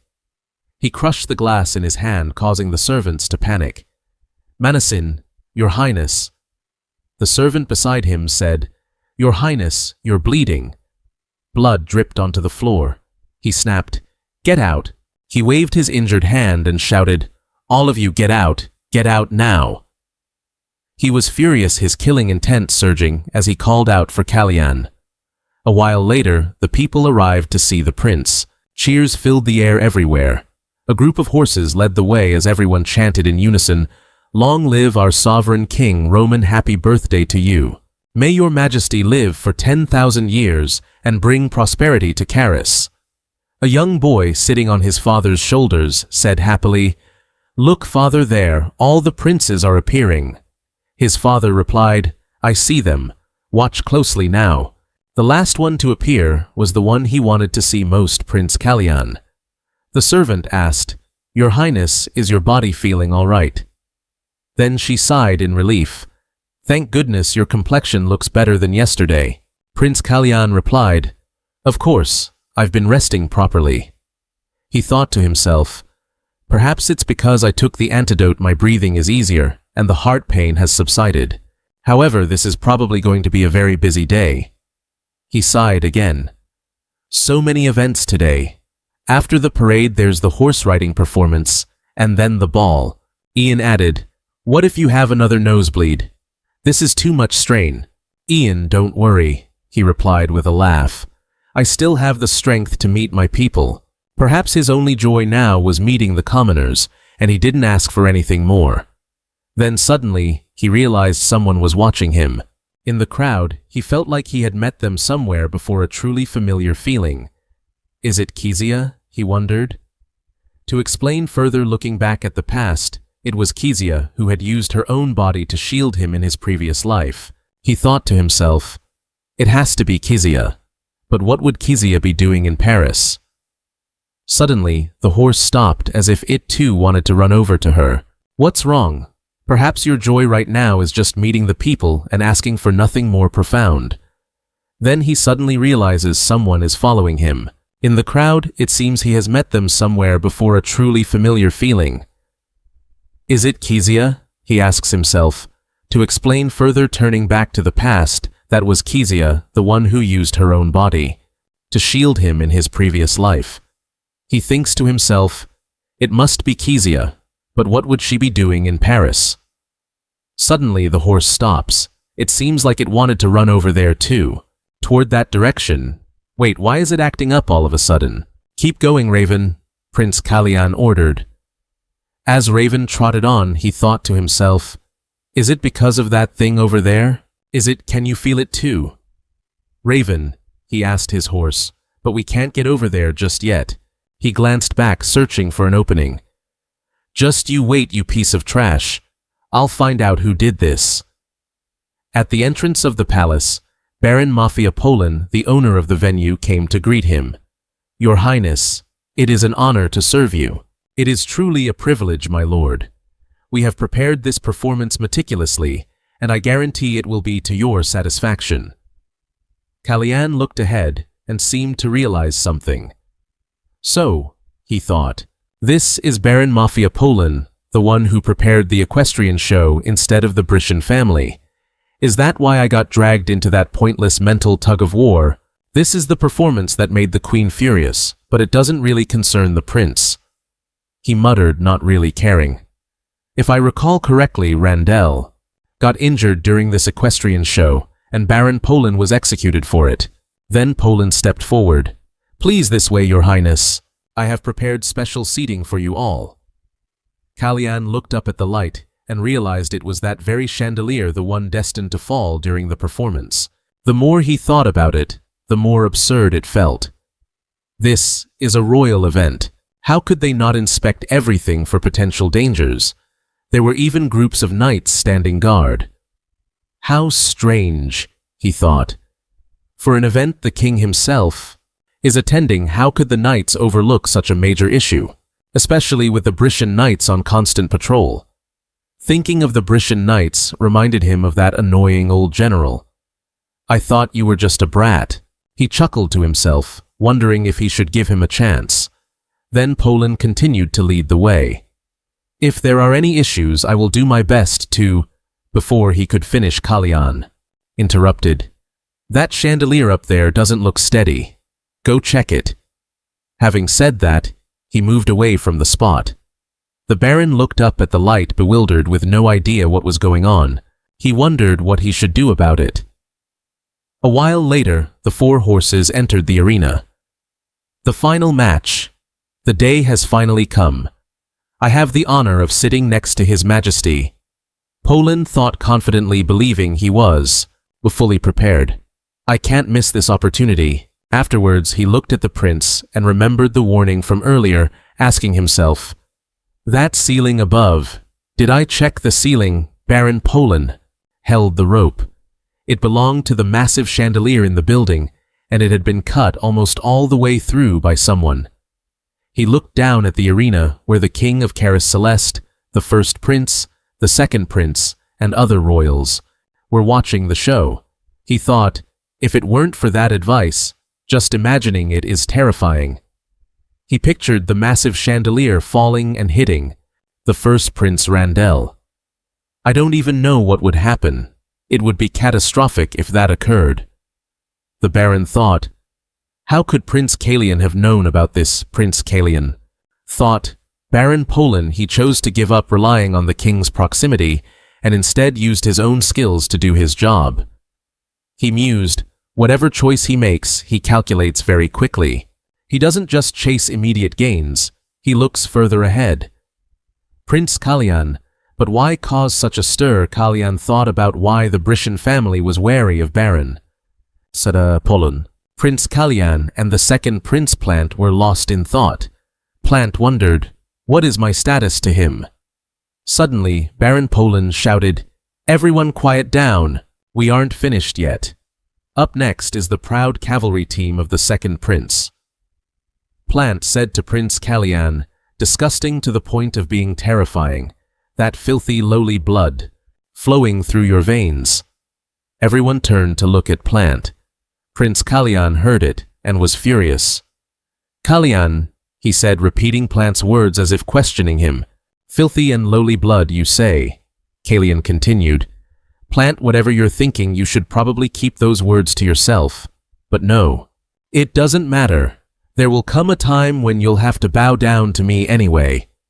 Vicaris shouted to the person sitting next to him. Celeste, when will she stop? Celeste covered her face with a fan and irritably said to Randell, you idiot, I warned you already. Randell looked at Celeste confused. She whispered to Baron Poland, was it intentional? Why today have you heard any news about the second prince? How could he say such things in front of His Majesty Roman? It seems he no longer cares about aligning with Prince Blanche. She continued, Prince Kalian, is being protected by Elin Manison, so wouldn't he be a very suitable candidate for the crown prince position? Celeste went on, it seems we can't just close our eyes and ignore this anymore. We need to decide slowly. The equestrian performance concluded. The first Prince Randell had avoided the unexpected incident. Roman also had no particular reaction to the second prince's outburst. Prince Kalian thought, the situation unfolded exactly as I planned. If the Baron Poland incident was orchestrated by Celeste, doesn't it seem too quiet of an ending? Kalian whispered to Celeste, even you don't know about it. Scene change. The 2 siblings are playing chess. The older brother said to his sister, Elin Manison, do you think the incident that happened at the Caris Royal Palace was simply an act of royal terrorism? Elin Manison replied, besides hurting the prince, was there any other reason? The brother said, perhaps. If it were just that, it would be too boring. The brother continued, then let's make a bet. Elin said, you're about to lose. Do you have any idea how much money I've already won from you? Oh, I haven't forgotten. I'm just rearranging things. The brother added, then I'll give you a hint. Don't you think this incident was too blatant, as if they wanted everyone to know? That the terror was aimed at the royal family. By eliminating the second largest merchant guild in Cairo, the person who gains the most is naturally Lenin Brishan, who owns the largest merchant guild in Cairo. Ian, do you know which business plays a vital role in Baron Poland's merchant guild? She replied, if it's Poland, isn't it the diamond trade? Prince Kalian said, if Baron Poland disappears, The diamond trading rights will fall into the hands of the British Merchant Guild. Lenin is truly cunning. Kalyan said angrily, I tried to save Baron Polan. To observe the next turn of events, I will accept that valuable life. He continued to Ian. Ian, cancel the schedule after the performance. Ian replied, but the ball is next. Almost every noble will be there, Kalyan said, clutching his head. I think I'm in shock from those vulgar words earlier. Ian exclaimed, the prince's eyes welling up with tears. Prince Kalyan, since he said that I won't be attending the ball, he said, straightening his attire and heading back to the palace. During that time back at the palace, Roman sat deep in thought alone on his chair, seemingly dreaming about something. He recalled the words of a girl. What will happen if you just stand by and watch? You will lose everything. Roman also thought of the second prince, Blanche, telling Kalyan, how disgusting, to the point of being terrifying, that filthy and lowly blood running through your veins. She called for Roman, then for Kalyan, her voice sounding weak. Suddenly, the butler's voice came from outside the door. Roman, wake up, Highness. The prince wishes to speak with you. Following the butler, Celeste and a maid entered. The maid said, I beg your leave to replace the tea. Celeste said, You have a guest. I haven't heard anything about this. Roman said, No, and continued, This guest will be leaving soon. Roman rested his chin on his hand, his face clearly showing his annoyance at Celeste's appearance. He said, Celeste, why have you come here? Celeste slowly stepped closer and spoke in her signature sinister voice. About today, what if Brisson loses? Celeste bit her lip, looking at King Kyrus with a deeply defiant, cruel gaze. What made Celeste act this way was Blanche's slip of the tongue, which threatened her position. The question now was the top priority. Perhaps Blanche's status. King Kyrus hesitated upon hearing this, held back by the word responsibility. Celeste remained arrogant as before. She glared at the king and said, Today's performance was quite impressive. Why don't we reward the Polan family who organized it? Vocalist, bored to death, asked, You say that? It seems you've thought about this beforehand, haven't you? Celeste didn't answer the point directly and firmly said, Give it to Brisson. Then she giggled a laugh like a witch in a story, saying, All the royal horses and the right to supply weapons. How about that? The king heard this and thought to himself, The queen will give up the value of that property, just as Ellen said, flashing back to the past during a tea time between King Kyrus and Ellen Manison. Ellen once said, There is no reason for Queen Celeste to intercept the royal knights over this matter. This matter isn't urgent enough to give up that deal. It's too big a price for one slip of the tongue. However, she will have to pay a corresponding price. So, Highness, you should pretend you don't know about this. Cutting to the present, King Kyrus recalled Ellen's previous words and was deeply puzzled. Was this advice Ellen's own thought, or was it Kalyan's? Then he rested his hand, looking cold and indifferent as he said, For today's ball, let Blanche accompany me. Upon hearing that, Celeste's eyes lit up. She giggled again and said, Blanche will surely love that. Switching scenes to the ball, Roman and Blanche were entering together, everyone focusing their attention on them. Rith said, Prince Roman and second Prince Blanche are entering. Baron Polan, who was injured during the performance, had been granted the right to supply weapons and the royal horses. Everyone knew.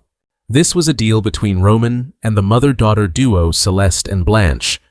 Everyone there whispered among themselves, Did Brisson suffer such a loss? Regardless, Prince Blanche's mistake the other day was not just a simple slip of the tongue, and Queen Celeste must also be careful with Prince Kalyan. Perhaps it's time to rearrange the order of things, switching to Kalyan's place. He felt a bit weary seeing so many gifts piled up at his house. He told Ian and the maid that this was too blatant. Ian went over to the huge gifts, wondering, What should we do with these? Prince Kalyan, hearing this, calmly replied, The power of Blanche and the Brisson family changing is good, but I don't like fickle people.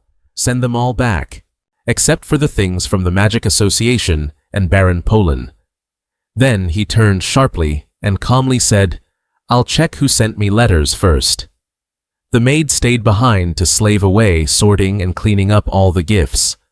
Ian, curious, was exploring the gift boxes when he suddenly picked up a piece of paper and said in surprise, "This seems to be from Baron Polan." Hearing this, Kalyan was startled and asked, "Really, what did the Baron send?" It turned out Baron Polan had sent Kalyan a horse bridle sparkling with many precious red stones. Seeing this, everyone's eyes lit up, but Kalyan stood there bored and speechless. He irritably pointed at Ian, stuttering, "I didn't tell you to do that." In the end, "What did you say to Baron Polan?" Ian just smiled awkwardly and hesitant, replying, "Well, he asked me about the prince's preferences." I answered it was the horse Raven. Kalyan heard this and laughed out loud, saying, "I can't believe it.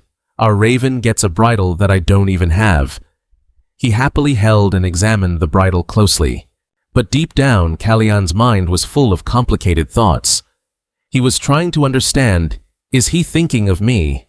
If I accept this gift, Polan will surely send another gift worth his life. Look, is the life of Baron Polan worth less than a gemstone? Then Kalyan told Ian to calculate the price of this bridle and notify the Polan family. "I will buy it because I like this bridle." Ian was quite surprised, wondering, "You just received it and now you want to buy it?" "Highness, I also find it quite magical, but it's also a bit strange." The prince replied, "It's not because I find it magical, but because it is a bridle for a horse." Then Kalyan suddenly saw a flower pot with a mysterious and magical black color. It even emitted some terrible scent. Kalyan turned to ask, "Ian, is that flower even more magical, right?" Ian approached and touched the flower, frowning as he replied, "Let me see. This is a gift from the Magic Association, Highness." Kalyan went pale, saying, "These people are truly interesting. Why send this strange flower to me?" Then Ian found a note and said, "Wait, there's an explanation written here. I guess it's quite rare. According to what's written here, this type of plant is very famous in fanatic circles for its ability to release luminescent pollen after death." Hearing that, Kalyan's eyes widened, shining as if he had just come up with a brilliant idea. Ian asked him, "Should I send it back, Highness?" Kalyan said, "No, just keep it. I have a very good idea." Quietly wiping the glass door was the pretty maid, who suddenly jumped in. Fright turned around and blurted out, "Oh, Prince." It turned out Prince Kalyan had just dropped and broken some items. Ian was very worried and asked, "Did you get burned, Highness?" Kalyan replied, "Oh, it's nothing. My hands were just a bit slippery. I accidentally spilled all the tea this morning." Ian turned to the maid and said, "Hurry up and come here to clean this up. The tea has all spilled and it even got on the flower pot." Ian anxiously asked Kalyan. Ian turns and tells the servant, "Hurry over here and clean this up. The tea is all spilled and even dripped into the flower pot." Ian anxiously asks, "Kalyan here. Is this a gift? I wonder if the flowers are okay?" Kalyan said, "It's fine. The morning tea isn't poison anyway. Just leave it there." Seeing the maid cleaning up the broken pieces, I felt quite satisfied, though a bit uneasy. She didn't understand why she was so worried that her face turned pale. Scene shifts to an evening where Prince Kalyan and Ellen Manison are riding horses and chatting happily. Kalyan said, "Thank you for not forgetting to help me, despite being so busy." Ellen replied, "It's nothing, just a request from a certain prince. You even drank poison even though you had the antidote. How could I ever forget? You look much happier than when you were in the palace." Hearing that, Kalyan laughed out loud and said, "Is there any reason not to be happy? I've been waiting for this day for so long. This is my once-in-a-lifetime trip, if I may say so, the first time I've ever been out." Ellen looked at Kalyan with deep skepticism and asked further, "Is it really a once-in-a-lifetime trip? Did His Majesty truly allow it?" Ellen sighed. "I'm not sure. If he knew, he'd probably be listening to reports by now." Kalyan chuckled. "I knew it would be like that." but I have no right to say anything to anyone." It turned out Kalyan had galloped away to avoid the briefing. He even told Ian, "I'll be back before dawn." Ian, hearing that, was completely shocked, mouth agape, and shouted, "Didn't you say you'd be back before midnight?" Ellen heard this and thought, like master, like student. Huh. Kalyan laughed and asked back, "That was meant as a compliment, right?"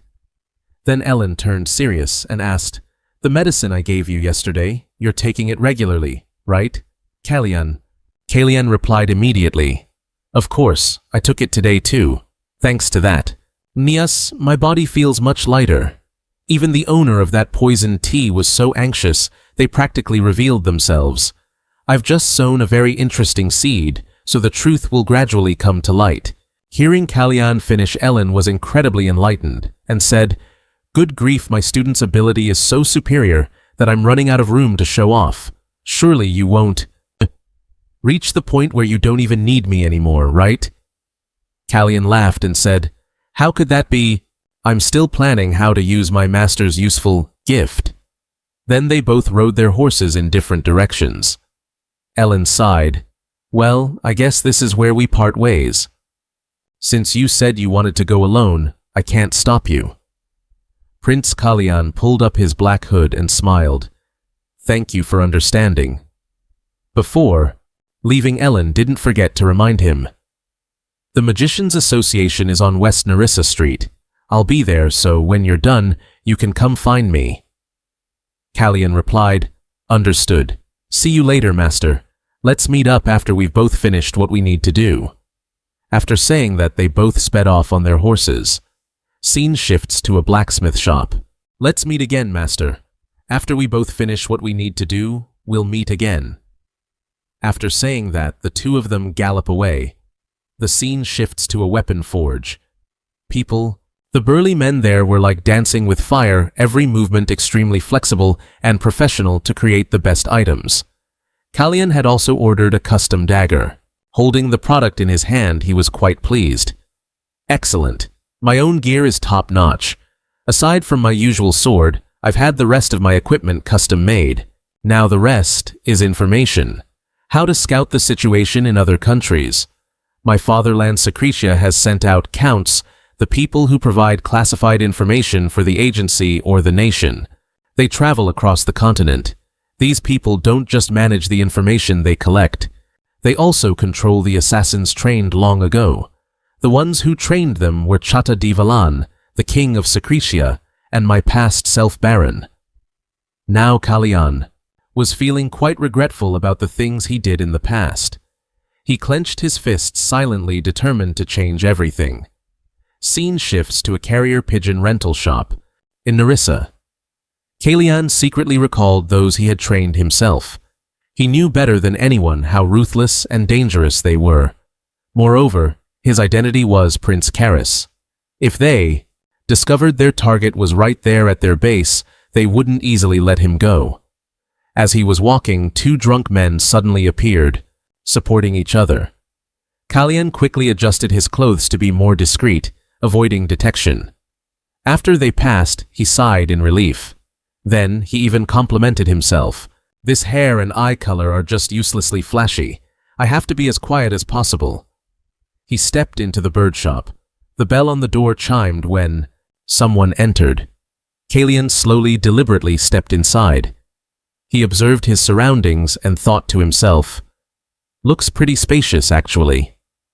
The owner there didn't bother looking at Kalyan to ask who he was, but asked directly, "Are you looking for a carrier pigeon?" Kalyan replied, "No." He saw a bird sleeping and asked quietly, "The birds aren't easily woken up, are they?" The owner coldly replied, "They sleep very soundly." Kalyan said, "This one looks like it flew from far away. It looks exhausted." The owner replied, "Obviously, that's why they sleep so soundly." Kalyan asked him cryptically, "If you want to let exhausted birds rest, you probably shouldn't have places like this." The owner, hearing that, felt a bit startled and asked, "What exactly are you here for?" Kalyan replied, "I need bird feed." The owner immediately said, "We don't sell bird feed here."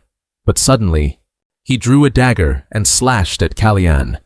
Luckily, he dodged it, only tearing his cloak. The man held the blade to Kalyan's throat and said sinisterly, "I don't recall selling birds to anyone recently." Kalyan thought carefully and had almost assessed the man's character.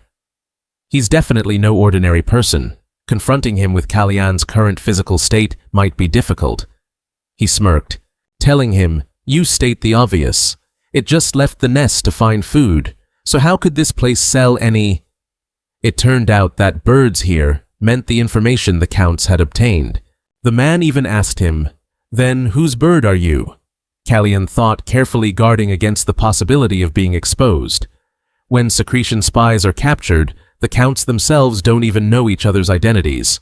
That means even if I use my father's name Nebulite here and act like a secretion count, no one will recognize me.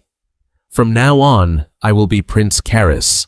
First use the secretion counts to steal information for Karis. Then Kalyan told him, "I am Nebulite's bird." Hearing that, he was completely shocked and stunned. "No, I can't believe it.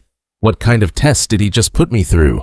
Before he could even finish, Kalyan cut him off, called him White Eagle, and told him, "Give the fledgling a little food."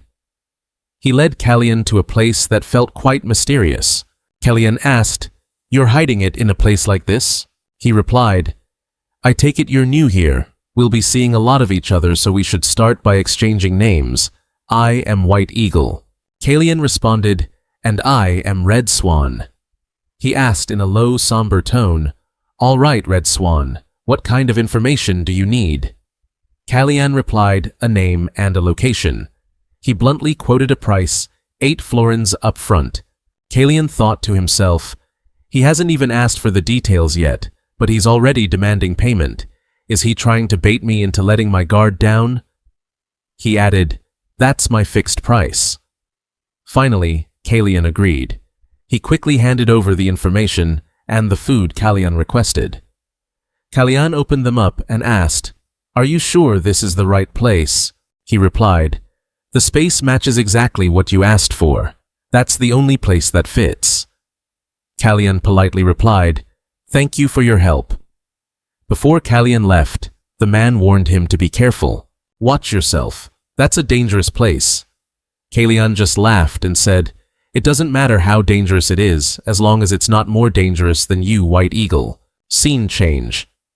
Kalyan was riding his horse on the road and was surprised to see many people all covered in black gathering there. He wondered, what could be going on at this hour? I shouldn't let anyone notice me. According to the map, I need to pass through this bridge. It's best to slip through quietly. Just as Kalyan was about to ride across the bridge, someone suddenly reached out to stop him. He said, feeling annoyed at being blocked, "What are you people doing?" They said, "Please excuse us. The deceased is passing through. Unless it is an emergency, could you please pause for a moment?" Hearing this, Kalyan finally understood. "The deceased, you say? Ah, a funeral." Kalyan stepped off his horse and said, "I have no reason to block the path of the departed. I will wait." They replied very politely, "Thank you so much, sir." It turns out the funeral rites for the dead are different in every country. In Karis, the belief is that when red petals are floating on the river, if the living pass over them, it will cause the soul of the deceased to lose its way. It's similar to my homeland Secretia, where we place Sinesta flowers, a special type of flower, on the grave. After the white blossom withers during the day, a blue one blooms at night. People use the Sinesta flower, which signifies that we will never meet again, to perform the farewell ritual for the deceased. Suddenly, Kalyan fell into deep thought. Blue flowers. Would they put Sinesta flowers on my grave? Or did he go back to the past, too? After all, isn't it true that the soul of the deceased getting lost is actually me? Once the funeral rites were completed, before Kalyan left, someone told him, "Thank you for waiting, sir. You may proceed now." Kalyan heard this and whispered to himself, "All right, no matter what. At the moment, I am just a temporary prince of Karis." He climbed back onto his horse and said, "I hope they have departed in peace. May they rest in ease." Saying that, Kalyan rode off like a flash, galloping across the bridge. That mysterious man stood there so dazed that someone had to call out to him. "We're done here. Let's finish this. Are you even listening?" "What's wrong, Axon?" Axon was that mysterious man. After focusing, he replied, "It's nothing. I'll just remember him.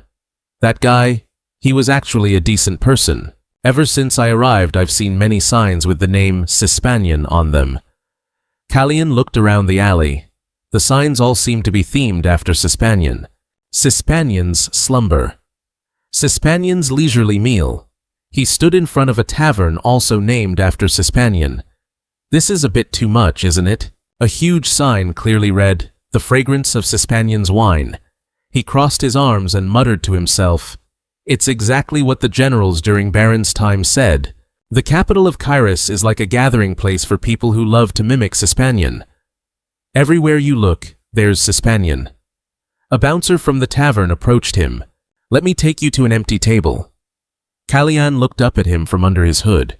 He smiled and said, "The password, the 4th floor of this building." "I'm going to the 4th floor." The employee understood immediately and led the way. "Right this way, sir. I will show you the path." He guided him through the crowd in the tavern, then opened a small door behind the bar. "I hope you have a pleasant time." Kalyan stepped through the door. Inside was a smaller space, likely a storage room. He easily spotted a lever marked on a coat hook at the back of the room. Kalyan walked toward the lever, "The information I want." White Eagle was the only one who knew about it. He reached out and grabbed the lever on the wall. This was the location for the illegal activities in Kairos. The lever easily moved, and immediately, a wall beside him shifted to the side, revealing a secret passage, a 2-story building, but the password is the 4th floor, so obviously it's underground, not above. That means there's an underground space beneath the basement. He stepped into the dimly lit hallway. There was more information I needed inside. Proceeding further, there was a staircase, leading downwards. Kalyan stepped down the stairs first, encountering a gambling room, but what he needed wasn't a place for petty cash flow like the 3rd-floor casino. Kalyan continued. Going down further, it was something better hidden underneath. He opened the door marked 4. The air in the closed room was extremely bustling and noisy. This is an illegal betting arena. While 2 fighters were brawling on the stage until they were bleeding, the audience below didn't pity them at all. They were cheering, "Take him down. You have to crouch low. Strike now, you bastard. I've bet so much money on you. Push him hard. Let's see it." The 2 sides fought until the end, and when one person fell and couldn't get back up, the referee announced the match was over. Zira the Bloody wins again today. Those who bet on the white one will receive their payout soon. The 4th-floor staff began the cleanup round. The male staff dragged the defeated fighter off the arena floor, and the female servers went around distributing the winnings. The cursing of those who lost bet echoed through the room. "You bastard, do you know how much I bet on you? Kick them until they drop dead. This can't keep happening. Let them fight again." Kalaya frowned internally, fuming. "I should have smashed them even harder." The sickly stench of blood refused to fade, and this whole scene was utterly devoid of humanity. Truly disgusting. A fat man walked up beside him and called out, "Hey you!" He gestured with his hand, demanding the entrance fee. Once he paid, the man shouted to a waitress, "You there, guide this gentleman to number 27. A long-haired waitress walked over, gesturing for him to follow. Is she mute? While following her, he noticed her ears had been cut off. As they walked, a few small adjustments she made to her dress also made it clear that her outfit was forced upon her. He looked around. The other waitresses, besides their uniform dresses, were all wearing the same type of choker, to keep them from running away. The security here was intense. A finger poked his shoulder, snapping Kalaya out of his thoughts. He looked up. He saw the waitress holding a tray and gesturing. The tray was painted in two distinct colors, black and white. It was also marked with the number 27. The moment he looked, he knew she wanted him to place a bet. Kalaya sighed, pulled some coins from his coat, and dropped them onto the black section. I have to play along for now, until I get what I'm after. The rules here were simple. There were no rules. You bet money they fight, and if you pick the winner, you double your money. 3 florins become 6. Bet 6, get 12. As the fighting went on, Kalaya used his experience in evaluating gladiators to charge ahead on his own. He kept betting through the matches until the referee shouted, "The 10th match is over. The winner is Pantherin known as Steel Knees." All the bets and paperwork were brought to the winner in the black robe, Kalaya. After 10 matches, he had turned 3 florins into 1,536 florins. In the stunned eyes of the people around him, they whispered and gossiped endlessly about the amount of money he had won. But money wasn't what he wanted. He rested his chin on his hand, looking toward the ring. Suddenly, the referee announced, "The final match of the day is about to begin, a special match." And the stakes multiplied by 4, Su, the white bell, versus his opponent. As soon as the young man stepped onto the stage, Kalaya stood up abruptly. That person is finally here. In his previous life, he had met a stern-faced young man who told him, "Back where I was imprisoned, I used to make money through betting, until my sister died." The referee's voice boomed, introducing the combatant. In his past life, he had asked the young man, "Do you want to become a knight?" The young man had replied, "A swordsman. I will become the Emperor's swordsman." Today, Kalaya had finally found him before it was too late. It was the young man whose name the referee called out on the ring. "Kezia, let me introduce today's challenger, the Monster Eyes, Kezia." As the name was shouted, Kalaya raised his hand, dumping all the winnings he'd earned today onto Kezia. He said, "I'm betting everything on black." The whole room was shocked by this move. The waitress stared at him, and the people next to him started criticizing him. "What, you're betting it all now, putting all your chips on that guy? He's just an amateur." He wasn't swayed, calmly smiling as he sat there. The onlookers muttered, "Maybe he's lost his mind." The referee continued his introduction to heat up the atmosphere. Current win rate 0%. Even though he hasn't won a single match yet, will he be able to get his revenge today, or not? A man at the betting table behind him leaned over to advise, "That's a huge sum. Don't throw it all away like that." Kalaya turned back to see a man.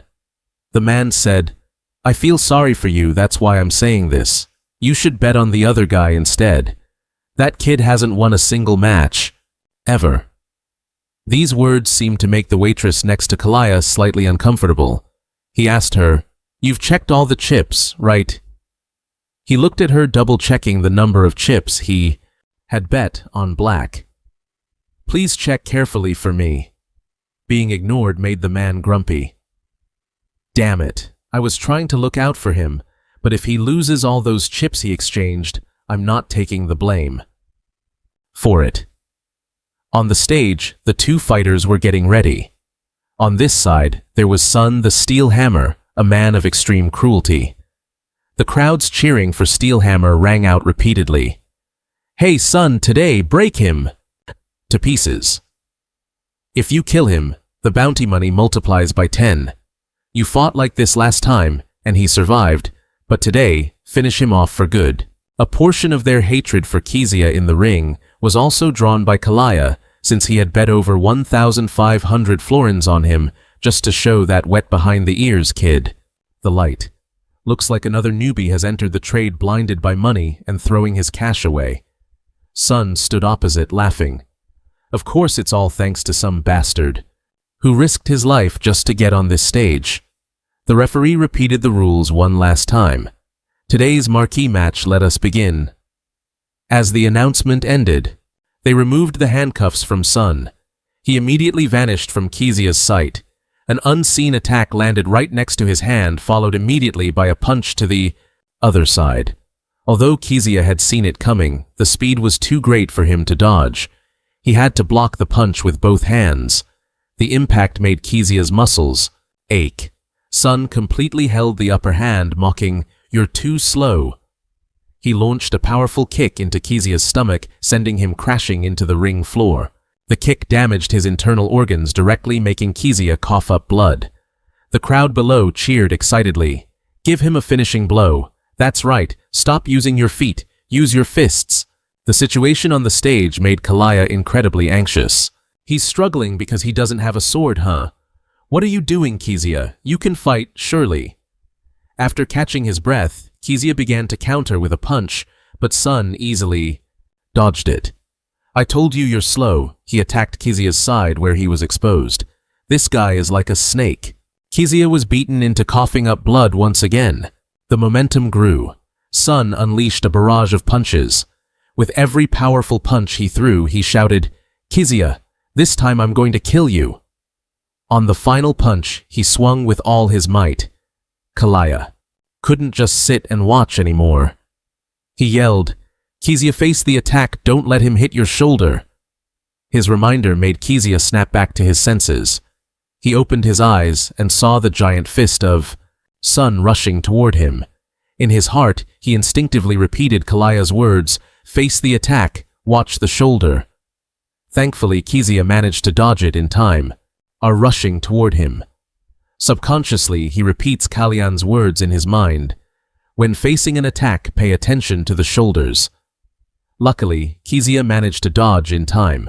With that next punch, he lowered his stance muscles, tensing so hard the veins popped out.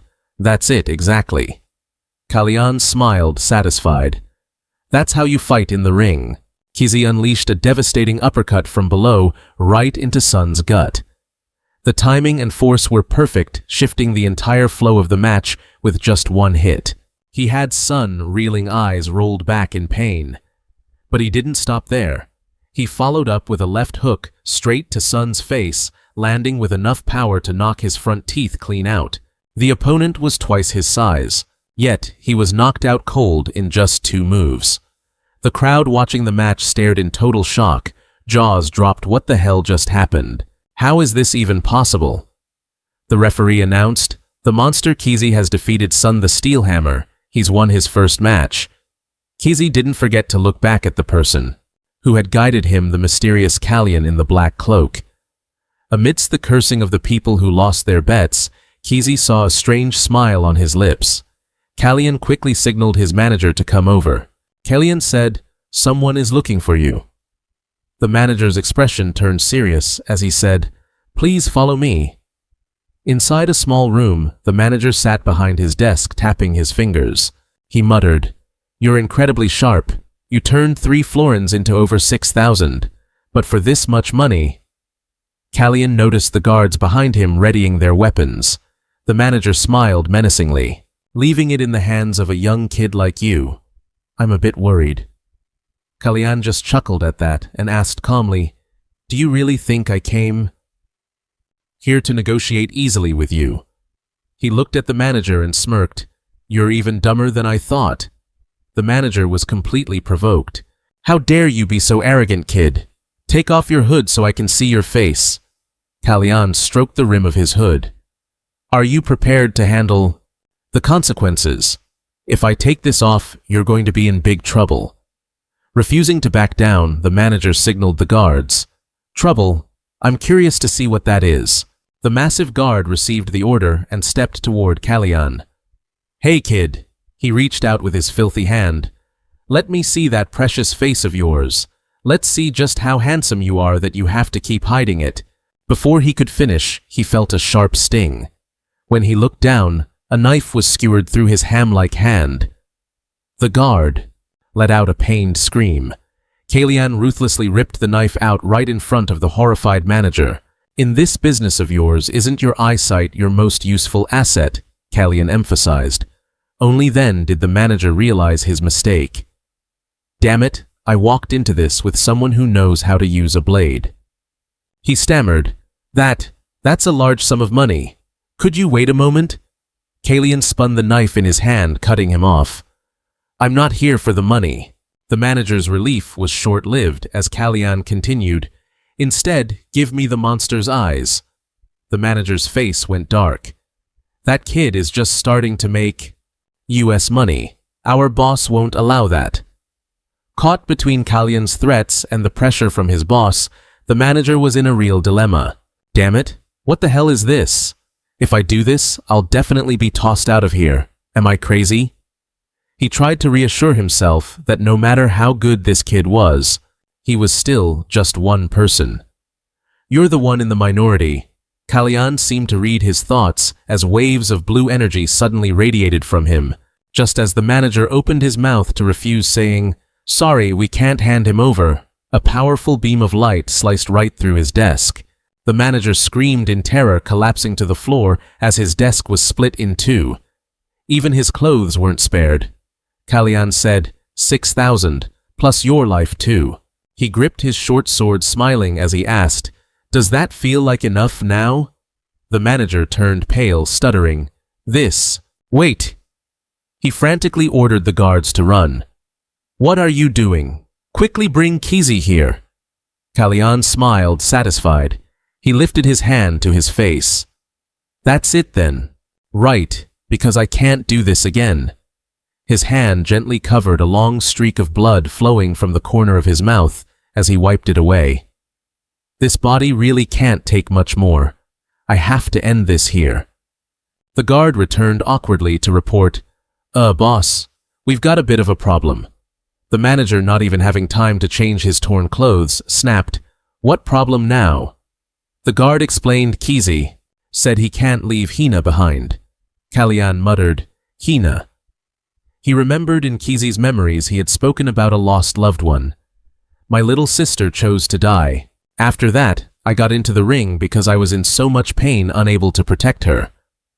Understanding who Hina was, he waved his hand to signal the manager.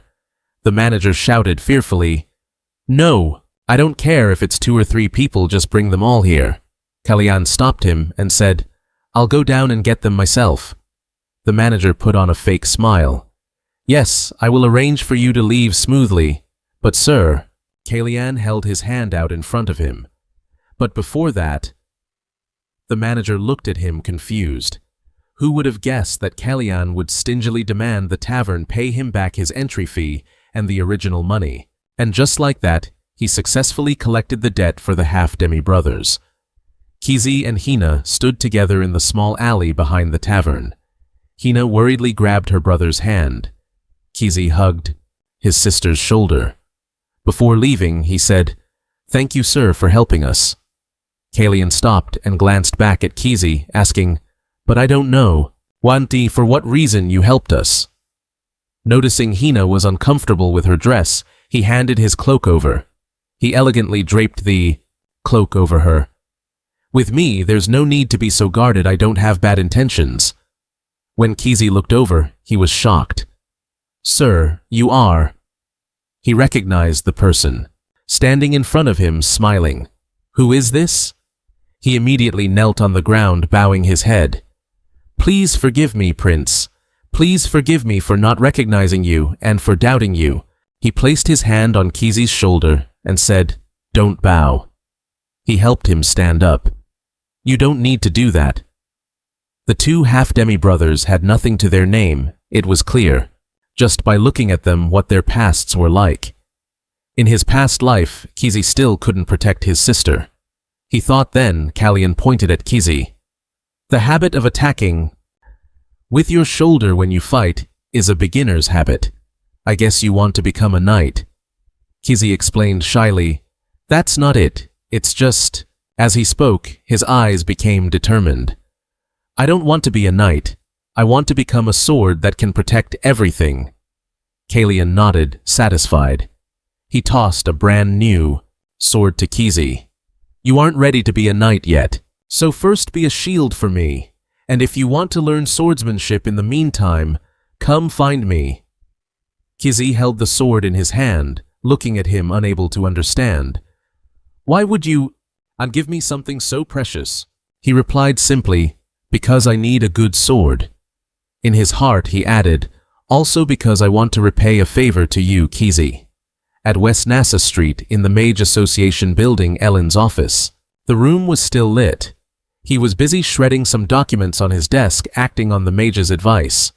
Prince Kalyan, who had participated in the equestrian performance, had expressed his suspicions about the Baron and wanted me to keep an eye on him. And yet the one who made the prince suspicious was the very person who discovered the cut rope. How did our prince know about all this, I wonder? Speaking of the devil, Kalyan poked his head into the room and called out, "Master." He greeted him with a smile. "I'm here." Ellen narrowed his eyes slightly as he glanced over, then pretended nothing was wrong and stood up. "Have you just been in a fight?"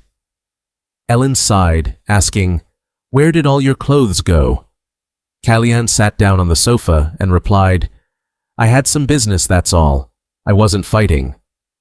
He approached the tea table. "Hearing you say that, I can tell whatever you had to do was pretty exhausting." Kalyan shrugged and said, "I guess you're right. Today really was a long day, master." He thought to himself, "Now that I have the time compass, I've already set the trap to catch the one who poisoned the tea. Everything is going according to plan." He rubbed his shoulder. He felt tired, but why did he feel so uneasy? Kalyan sighed, thinking it might be because he had handled too many things in such a short time. Behind him, Ellen watched Kalyan's expression intently. A moment later, he gently used magic to brew some tea. Kalyan exclaimed, "Finally, it actually feels like I'm in a mage's office." Ellen criticized him. "You're pathetic. Surely you weren't hoping for things like a boiling cauldron of mystery soup or some weird eyeballs, were you?" Kalyan laughed and confessed, "Well, I was kind of expecting something like that, but it seems more normal than I thought. Wait, there's a short sword on the table, and it's not the kind of thing you'd find at a sword shop. It really doesn't fit the decor." Having said that, he took a closer look at the sword and realized something about it. Ellen's voice rang out, "Why is that sword here, Prince? It shouldn't be here, should it?" No sooner had he finished speaking than he used magic. The sword hovered, flying toward Kalyan at high speed, stopping inches from his face. Kalyan panicked. The tip of the blade was less than 3 centimeters away. It was too late to dodge. With a dull thud, a bit of Kalyan's blood splattered. Ellen stood there calmly, arms crossed, his face stern. "Despite having such a weak body, you're still quite fast." Kalyan had instinctively drawn his own sword to deflect the incoming blade, but due to using too much force and magic too quickly, a bit of blood spilled from the corner of his mouth. Ellen retracted the short sword and said, "This is a magical artifact created by Scipion. It can mimic an opponent's hidden weapon." Ellen stood over him, looking down at Kalyan as he struggled on the sofa. "Could you call this a warning, perhaps?" After he calmed down, he realized that Ellen never intended to attack him from the start, because as soon as he drew his special sword, the tip of the blade didn't aim for him as he had expected. Instead, it veered slightly to the side. Was it because I was too reckless and even activated my aura? Ellen asked. "Aura, you say?" For someone who doesn't even know how to hold a sword properly. Ellen's large shadow cast over him. He placed a hand on his shoulder and said, "From the day we first met, I always found it miraculous that I happened to run into the prince, but gradually more strange things started happening. His Majesty said he felt frightened by your words. The nobles also often whisper that the prince seems like a completely different person. When you found out you were poisoned, I saw more killing intent in you than fear of death. That kind of energy is more like someone whose hands are already stained with blood. On top of that, you even knew about the accident during the performance beforehand and stopped it from happening." Ellen looked him in the eyes and said, "Prince, can you explain everything to your master here?" Kalyan felt him healing him. Healing magic for someone whose identity is under suspicion. That's not right. He was skeptical. Is Ellen really willing to trust me? Finally, he clenched his fists and made a decision. I am not Kalyan. My original name is Baron. I am Baron Secretia. It took a while to explain the whole story to Ellen. The sky outside the window had turned completely dark. They sat facing each other on the sofa. Ellen scratched his head and sighed. "Oh, so it's a time compass, huh?" But before that, he looked at him and asked, "So the Prince Kalyan that existed before, is he dead?" He was silent for a moment, then shook his head. "It's not like that," he slowly explained. "At first I didn't know, but he's still here." He placed a hand over his chest and said, "I can still vaguely feel his presence." Ellen stayed silent, his expression unreadable. Then he held his forehead and said, "On the day we first met, you said what you wanted wasn't the throne. So, may I ask again, what is it that you truly want?" Kalyan's face turned serious. "War. I want to prevent the war. I still don't know why the plants have such an obsession with the time compass. If the cause remains, the problem will just repeat itself. That's why I want to investigate and verify it." Ellen interlaced his fingers and said, "Is what the prince wants for his own sake or for the sake of Baron's brother?" The question made Kalyan freeze. He asked back, "What do you mean?" Ellen replied, "First, there is something the prince must know. Secretia currently only has one crown prince, Chai. Chai was originally born to a concubine, and the empress has no children."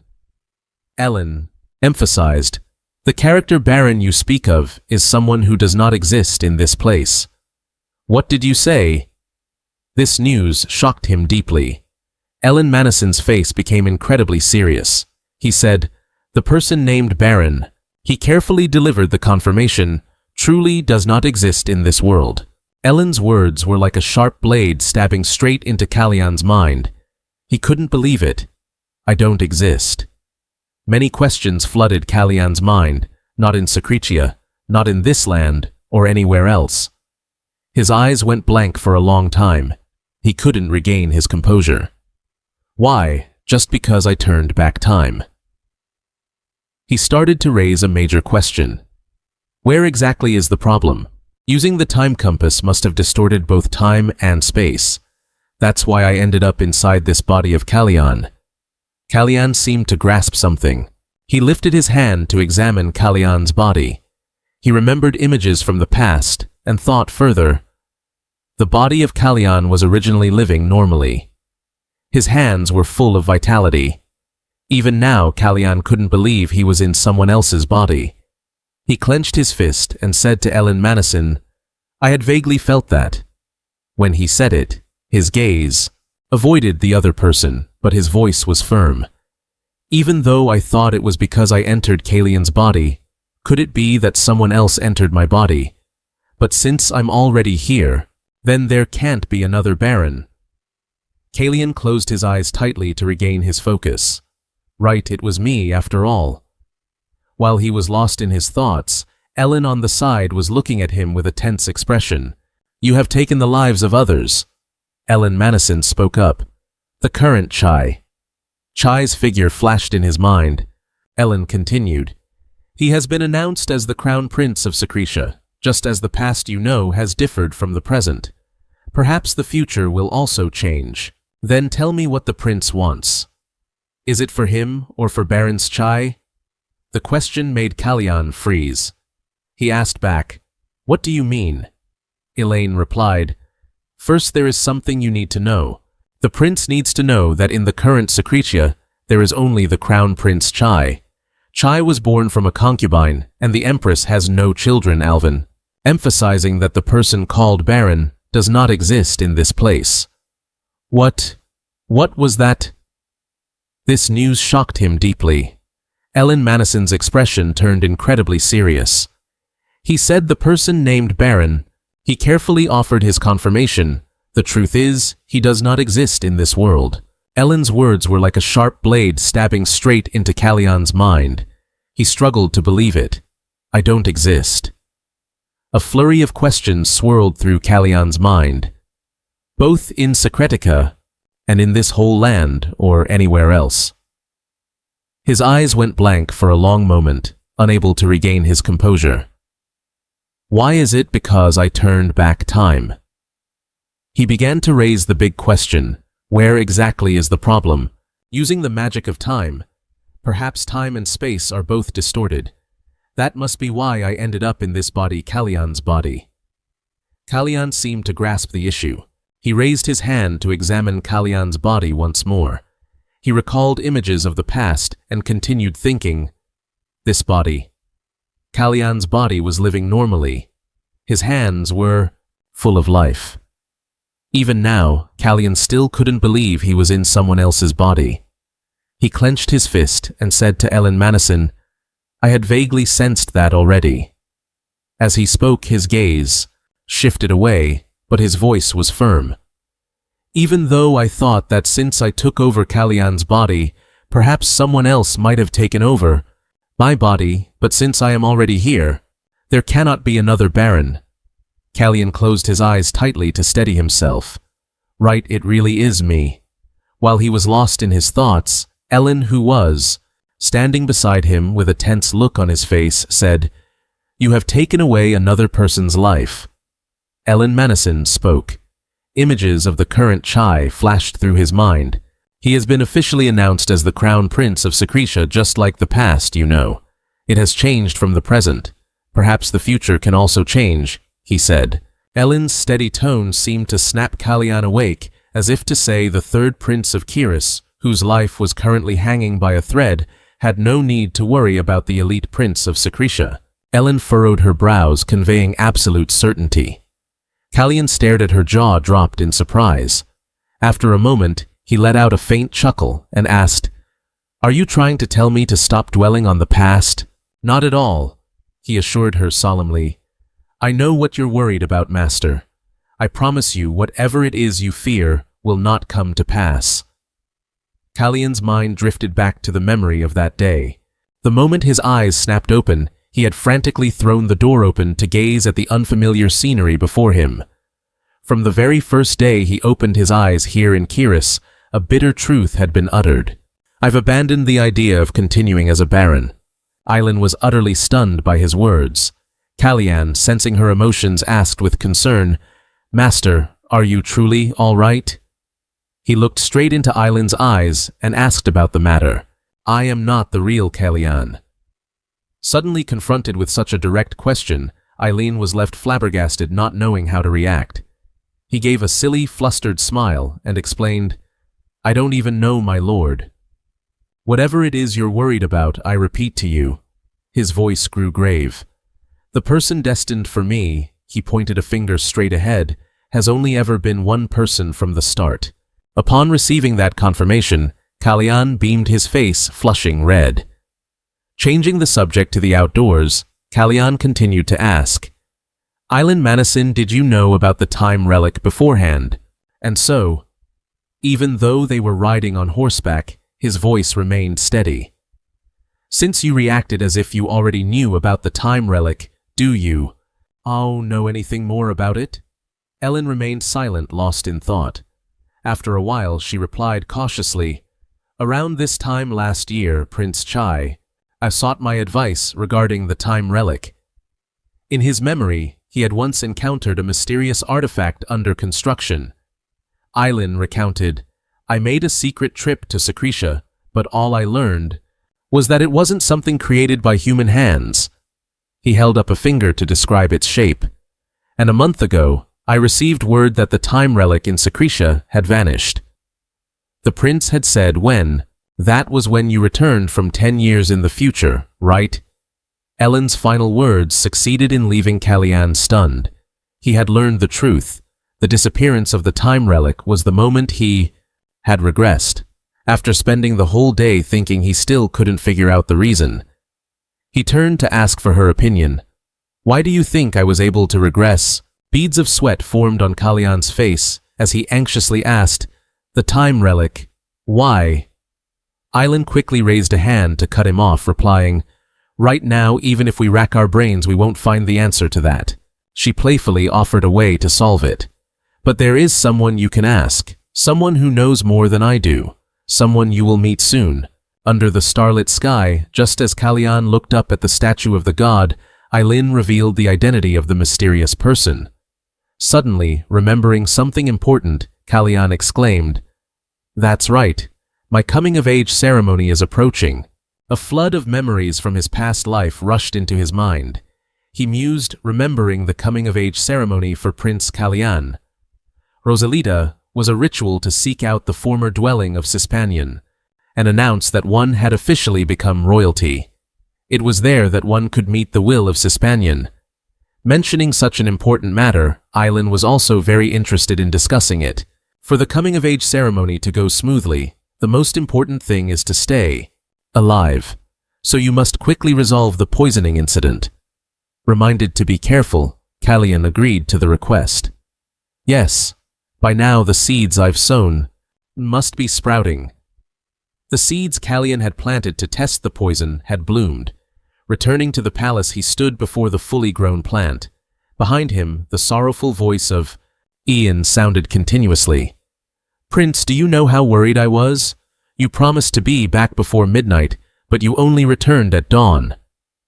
Kalyan carefully felt the vitality of the plant through its leaves sinking into his thoughts. Just as expected, he called the name softly. Ian. Ian, who had been crying, quickly responded, Yes. If you're planning to go to sleep, you should wash your face first, Kalyan suggested abruptly. I have an idea. Let's go see something amazing. Ian was bewildered by this sudden invitation. What pardon? On the rooftop, he comfortably welcomed the strong winds blowing by. Ian asked in a panic, Prince, why would you suddenly want to go up to the rooftop? A concerned voice echoed. It's still early in the morning, so the air is still chilly. Ignoring the concern, Kalyan had absolute certainty.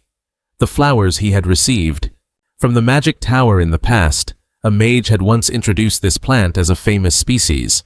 Its pollen would glow after it died, and that was exactly why he completely trusted its function. Because it was so rare, not many people knew about this characteristic of it.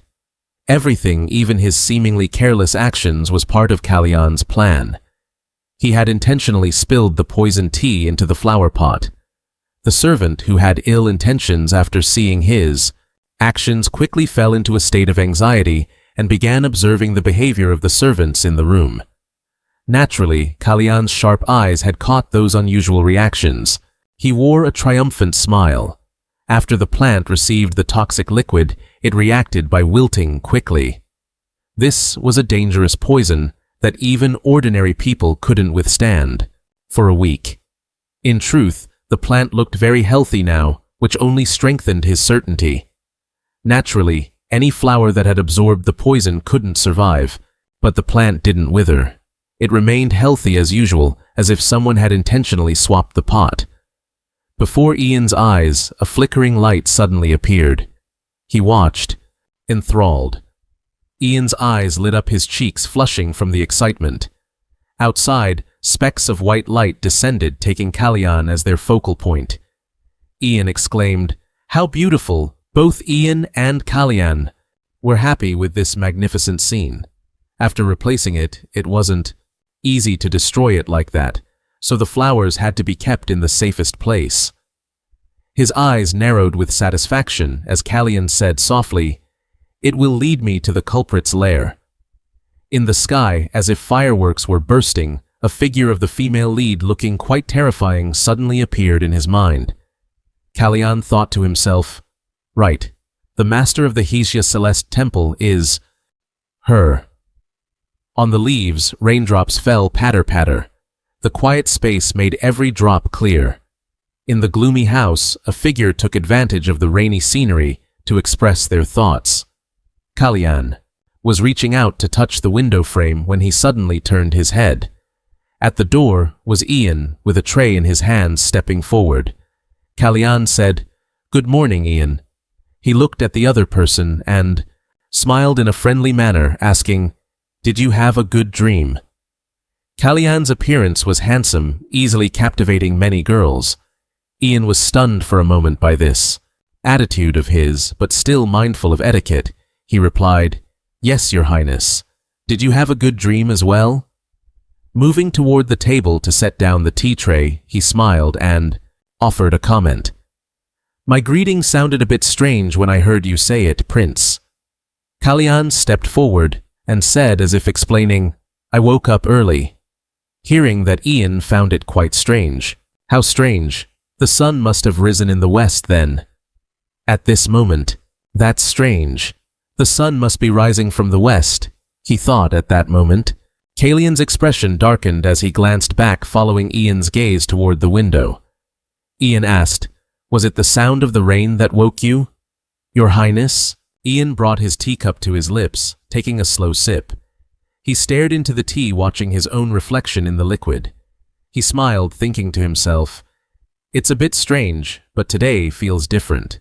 Celeste has increased the dosage of the poison again, hasn't she?" After finishing his tea, Kalian asked, "Ian, is there a schedule for an event where all the nobles will be present within the next week?"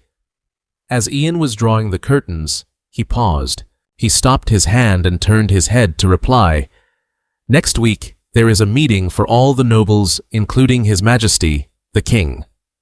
Preparing to take another sip, Kalian muttered, "A week from now." His eyes became significantly sharper as he calculated. After the noble meeting concludes, there will be an evening banquet. That day would be perfect to pay her back for this poisoned tea. He lifted his head to look outside with a calculated look and a smile. "So, Celeste, you should just enjoy your happiness until then." At this moment, a gray pill perfectly round sat in the center of Kalian's palm. Without hesitation, he put it in his mouth and swallowed it under Ian's gaze. As he handed the teacup back to his servant, Ian spoke up, "But Your Highness, you..." He averted his eyes and started to mention, "The thing you've been drinking for a few days." But before he could finish, Kalian cut him off as if he already knew exactly what Ian was going to ask. "It's a tonic," he replied, tightening his grip on the two ends of the ribbon. Kalian smiled as if nothing were the matter. "My body was already weak to begin with. Shall we go and have an early breakfast today?" Seeing him change the subject, Ian didn't push for more details and replied, "Ah yes, I will assist Your Highness immediately." Afterward, he carried the tea tray out. Ian's shadow was cast upon the tray. He looked at these things intently while standing in the dark, empty hallway. Ian couldn't help but wonder, why does this feel so unsettling? Spreading butter on his bread, Kalian thought back to the incident at the equestrian performance. He lifted the bread to his mouth and took a bite. His eyes scanned the room carefully. Blanche hadn't appeared at the breakfast table. Chewing his food with a satisfied sound, he told himself, "It's better this way because the task I'm about to undertake must not be ruined by Blanche." After contemplating, Kalian suddenly spoke up, "The roses seem to be blooming soon." This statement caused Randell, who was holding a glass of wine, to freeze in place. Kalian looked at him and offered a friendly smile. Randell looked back at him but didn't say a word. Very quickly, Randell got up from the table looking annoyed. This reaction seemed to be exactly what Kalian intended, so he smiled brightly. Randell left while the servants bowed in reverence. Ian, pale with worry, leaned in and asked quietly, "My master, Your Highness, why did you suddenly mention roses?" Kalian replied calmly, "While I was walking, I saw the roses and thought of Randell's expression when he held the shears, while picking flowers." He added, "That's why I remembered the image of my older brother Randell pruning the flowers." After that, his ruby-red eyes remained fixed, staring outside. Kalian spoke as if announcing it for Randell, who was standing nearby, so the other person wouldn't get the wrong idea. Then, an image of Kalian running outside in the rain appeared, his face flushed red, and his clothes in disarray. He ran as if tireless. After reaching his limit, Kalian stopped by a tree and leaned against it, gasping for breath. Just then, someone approached and said, "What are you doing? I've only been away for a day, and your condition is already this bad. Do you have a habit of torturing yourself?" Clutching his chest, Kalian replied with visible pain, "If I don't train my physical strength, I feel like I won't be able to control it." Just then, Ellen Mannison appeared, causing the other person to immediately greet him, "Master, where have you been?" He glanced back and replied, I went to have a word with Roman. Hearing this, Kalian couldn't help but be startled and asked back, "Is your relationship close enough to address him by name like that?" Ellen Manison reached out his hands and retorted, "There's no relationship at all. It's just a one-sided form of address from on my side. Besides, he's only about the age of my grandchild. So what is it that you want to order this old man to do calling me here?" Kalian didn't hesitate, raising 2 fingers as he spoke plainly. "I have 2 things I need your help with, Master. First, I need to know the true identities of those 2 people." Hearing this, Ellen Manison replied nonchalantly, "That's not difficult." "Very well. What's the other one?" The second task Kalian proposed seemed much more difficult and important than the first. "I want to investigate the mysterious deaths of the nobles, especially—" And then both of them pointed at each other. They said in unison, "The cases related to Brisson." As expected of teacher and student, they were perfectly in sync. Reaching out and letting out a sigh, Ellen Manison smiled and said, "Those 2 things aren't difficult, but why do you keep working this old body of mine?" Kalian smiled when he heard his teacher's question. "There's one more request. Are you in a hurry?" He replied, "The amount of poison has increased." This statement made Ellen Manison freeze, clenching his fist tightly. Standing tall and crossing his arms, Ellen Manison added, "It seems you've already found the culprit. I think I know who it is too." Kalian kindly reminded him that his teacher would soon be under pressure as well. Pointing a single finger forward, Kalian declared heroically, "Even though it's not easy to touch a great mage, right now is the time you need someone to back you up." Ellen Manison immediately realized and asked, "Are you intending to use me as a shield?" Kalian's gaze became sharper, correcting him, "Not a shield, but a weapon." At that moment he thought to himself, "That's right, a weapon. I understand the power of capable mages better than anyone." Thinking about the confrontation between factions, Kalian couldn't help but calculate. "My life and my nation were both lost at the hands of the demon army of white-robed mages." Clenching his fists, he said with absolute determination, "I will create a mage army."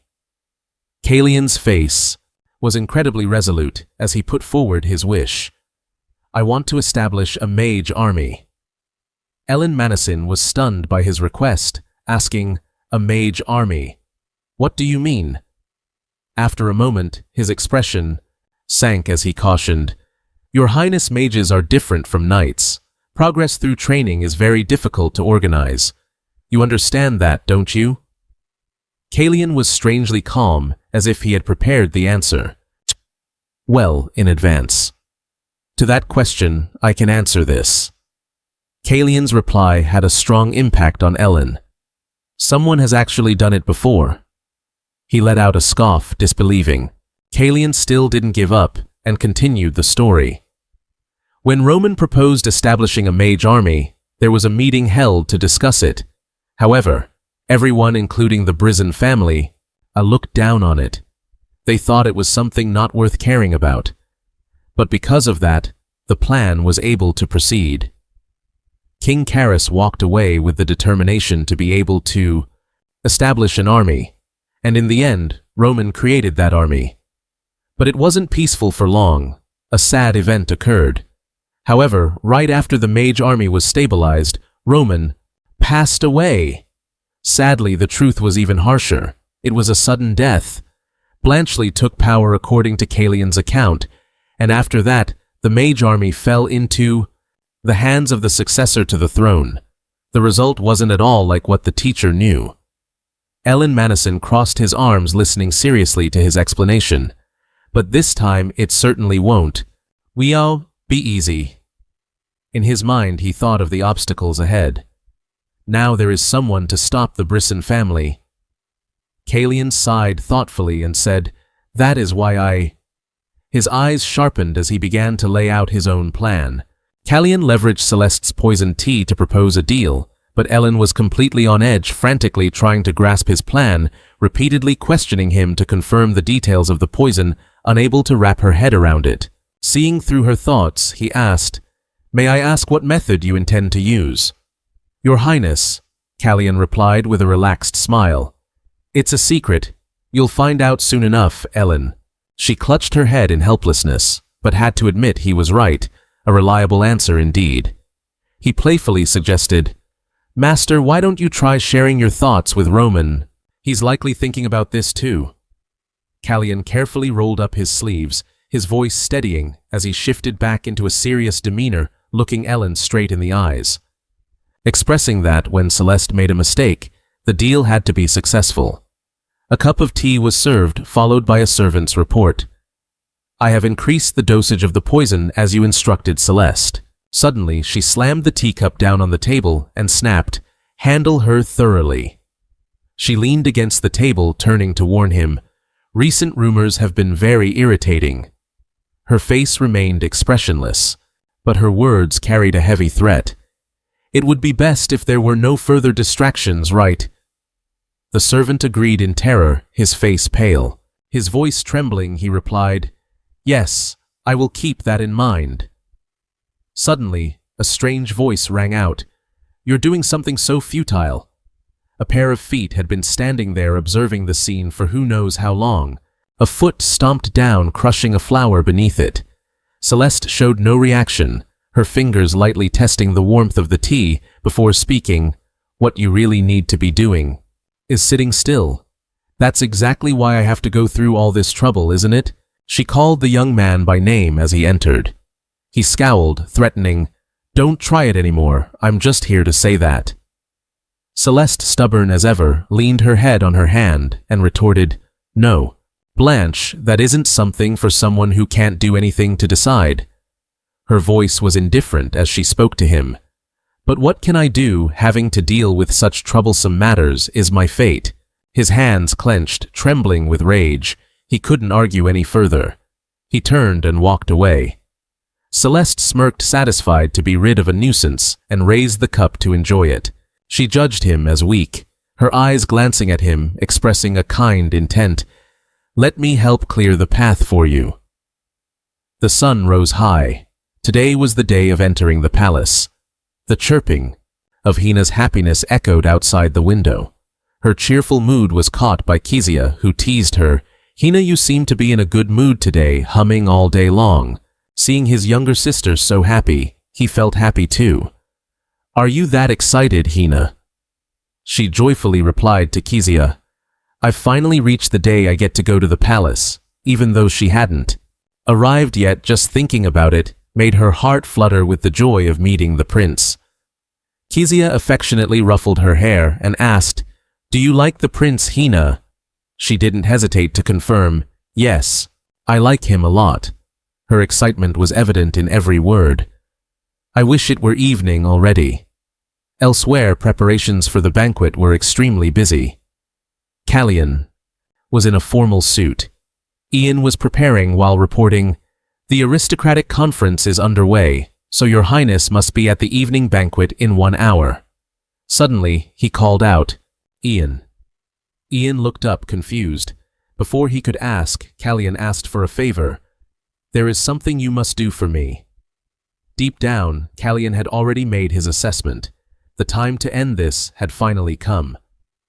Outside the hall of the royal palace, he walked with hurried steps, leading a group of servants, his face hardening. The only type of tea meant for the weakest prince, this dose. Callian opened the room door with a calculating smile. Celeste was at her desk using a fan to cover her mouth, seemingly having anticipated the visitor. She greeted him without surprise. "Your Highness, the third Prince Callian. Welcome." She glanced at him with an indifferent look.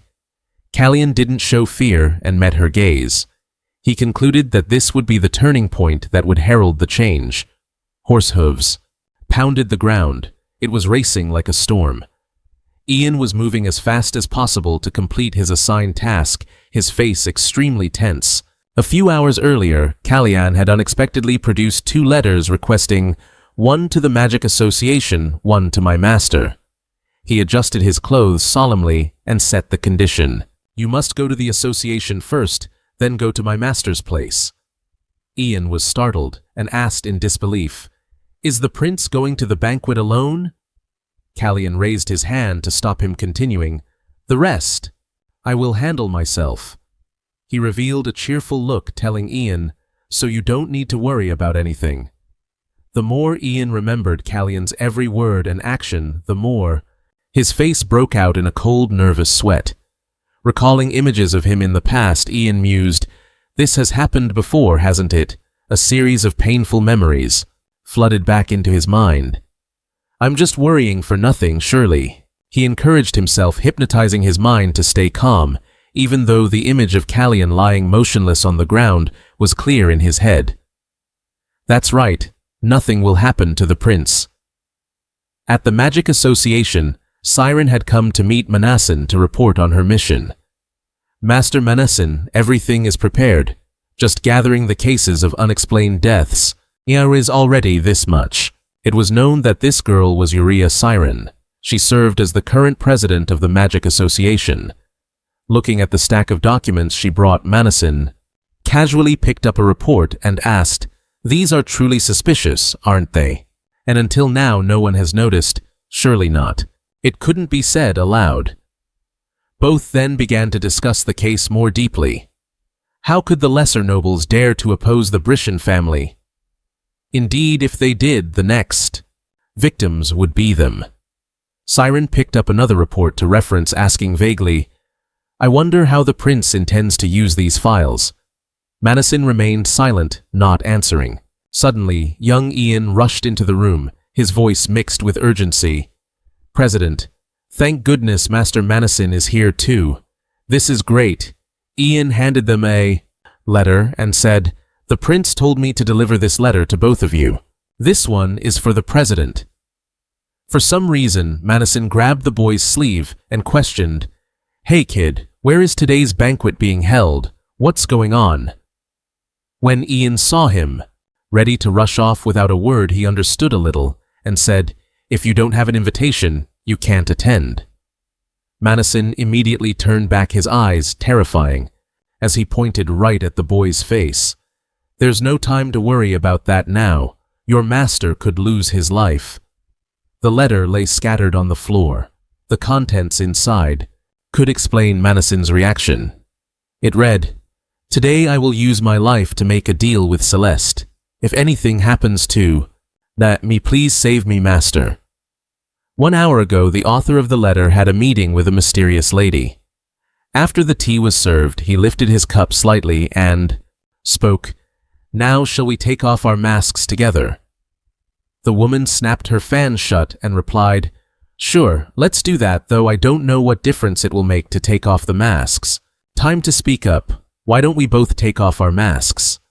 The woman snapped her fan shut and shot back, "Fine, let's do it, though I doubt it'll change anything even if we take them off.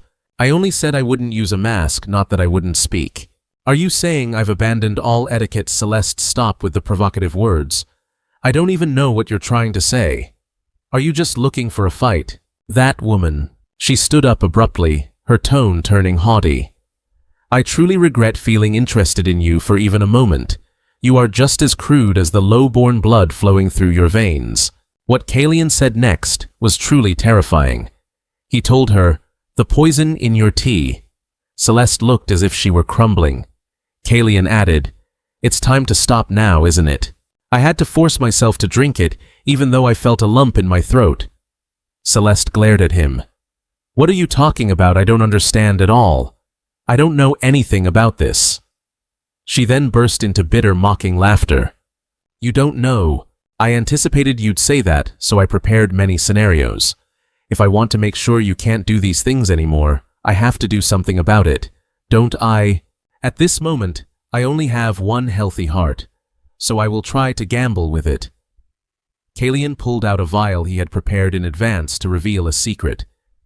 "This medicine will stop my heart for a moment. This is something I received from the White Eagle. It doesn't react to silver, nor does it trigger magic detecting spells. Naturally, my heart won't actually stop because I have the power of the blessing. The power of the blessing can only block one type of poison a day. So, when it resists the poison in this medicine, The toxins from the poison tea I've been drinking all this time will ravage my body.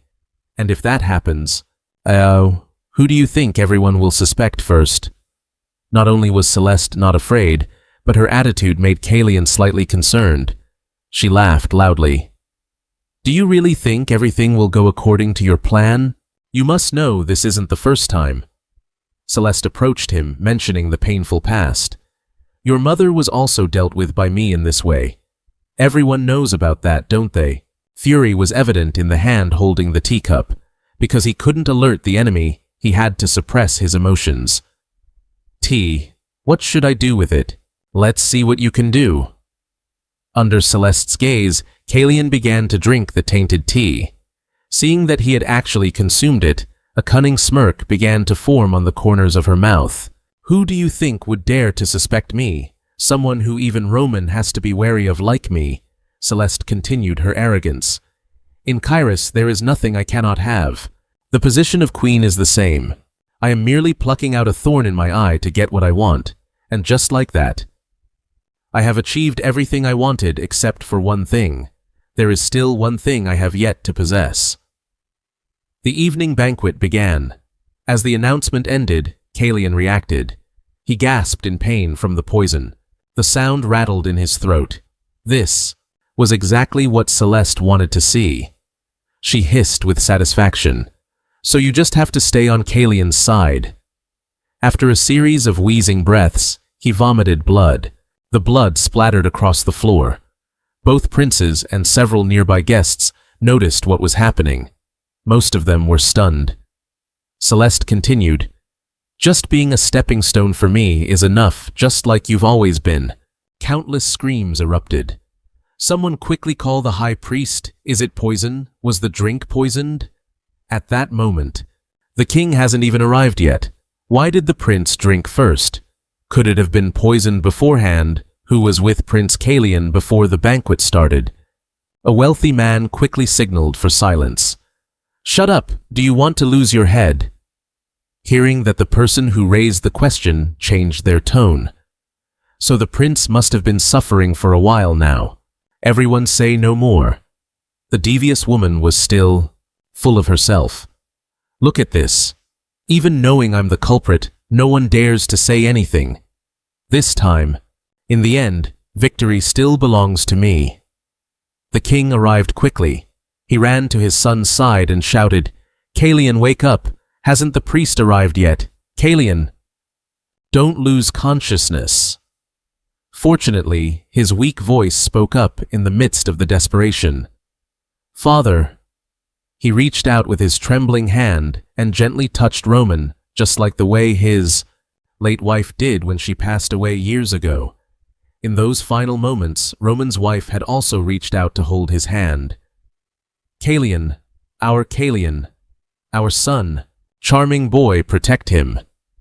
Looking at his state, now Roman couldn't help but remember that horrific moment back then.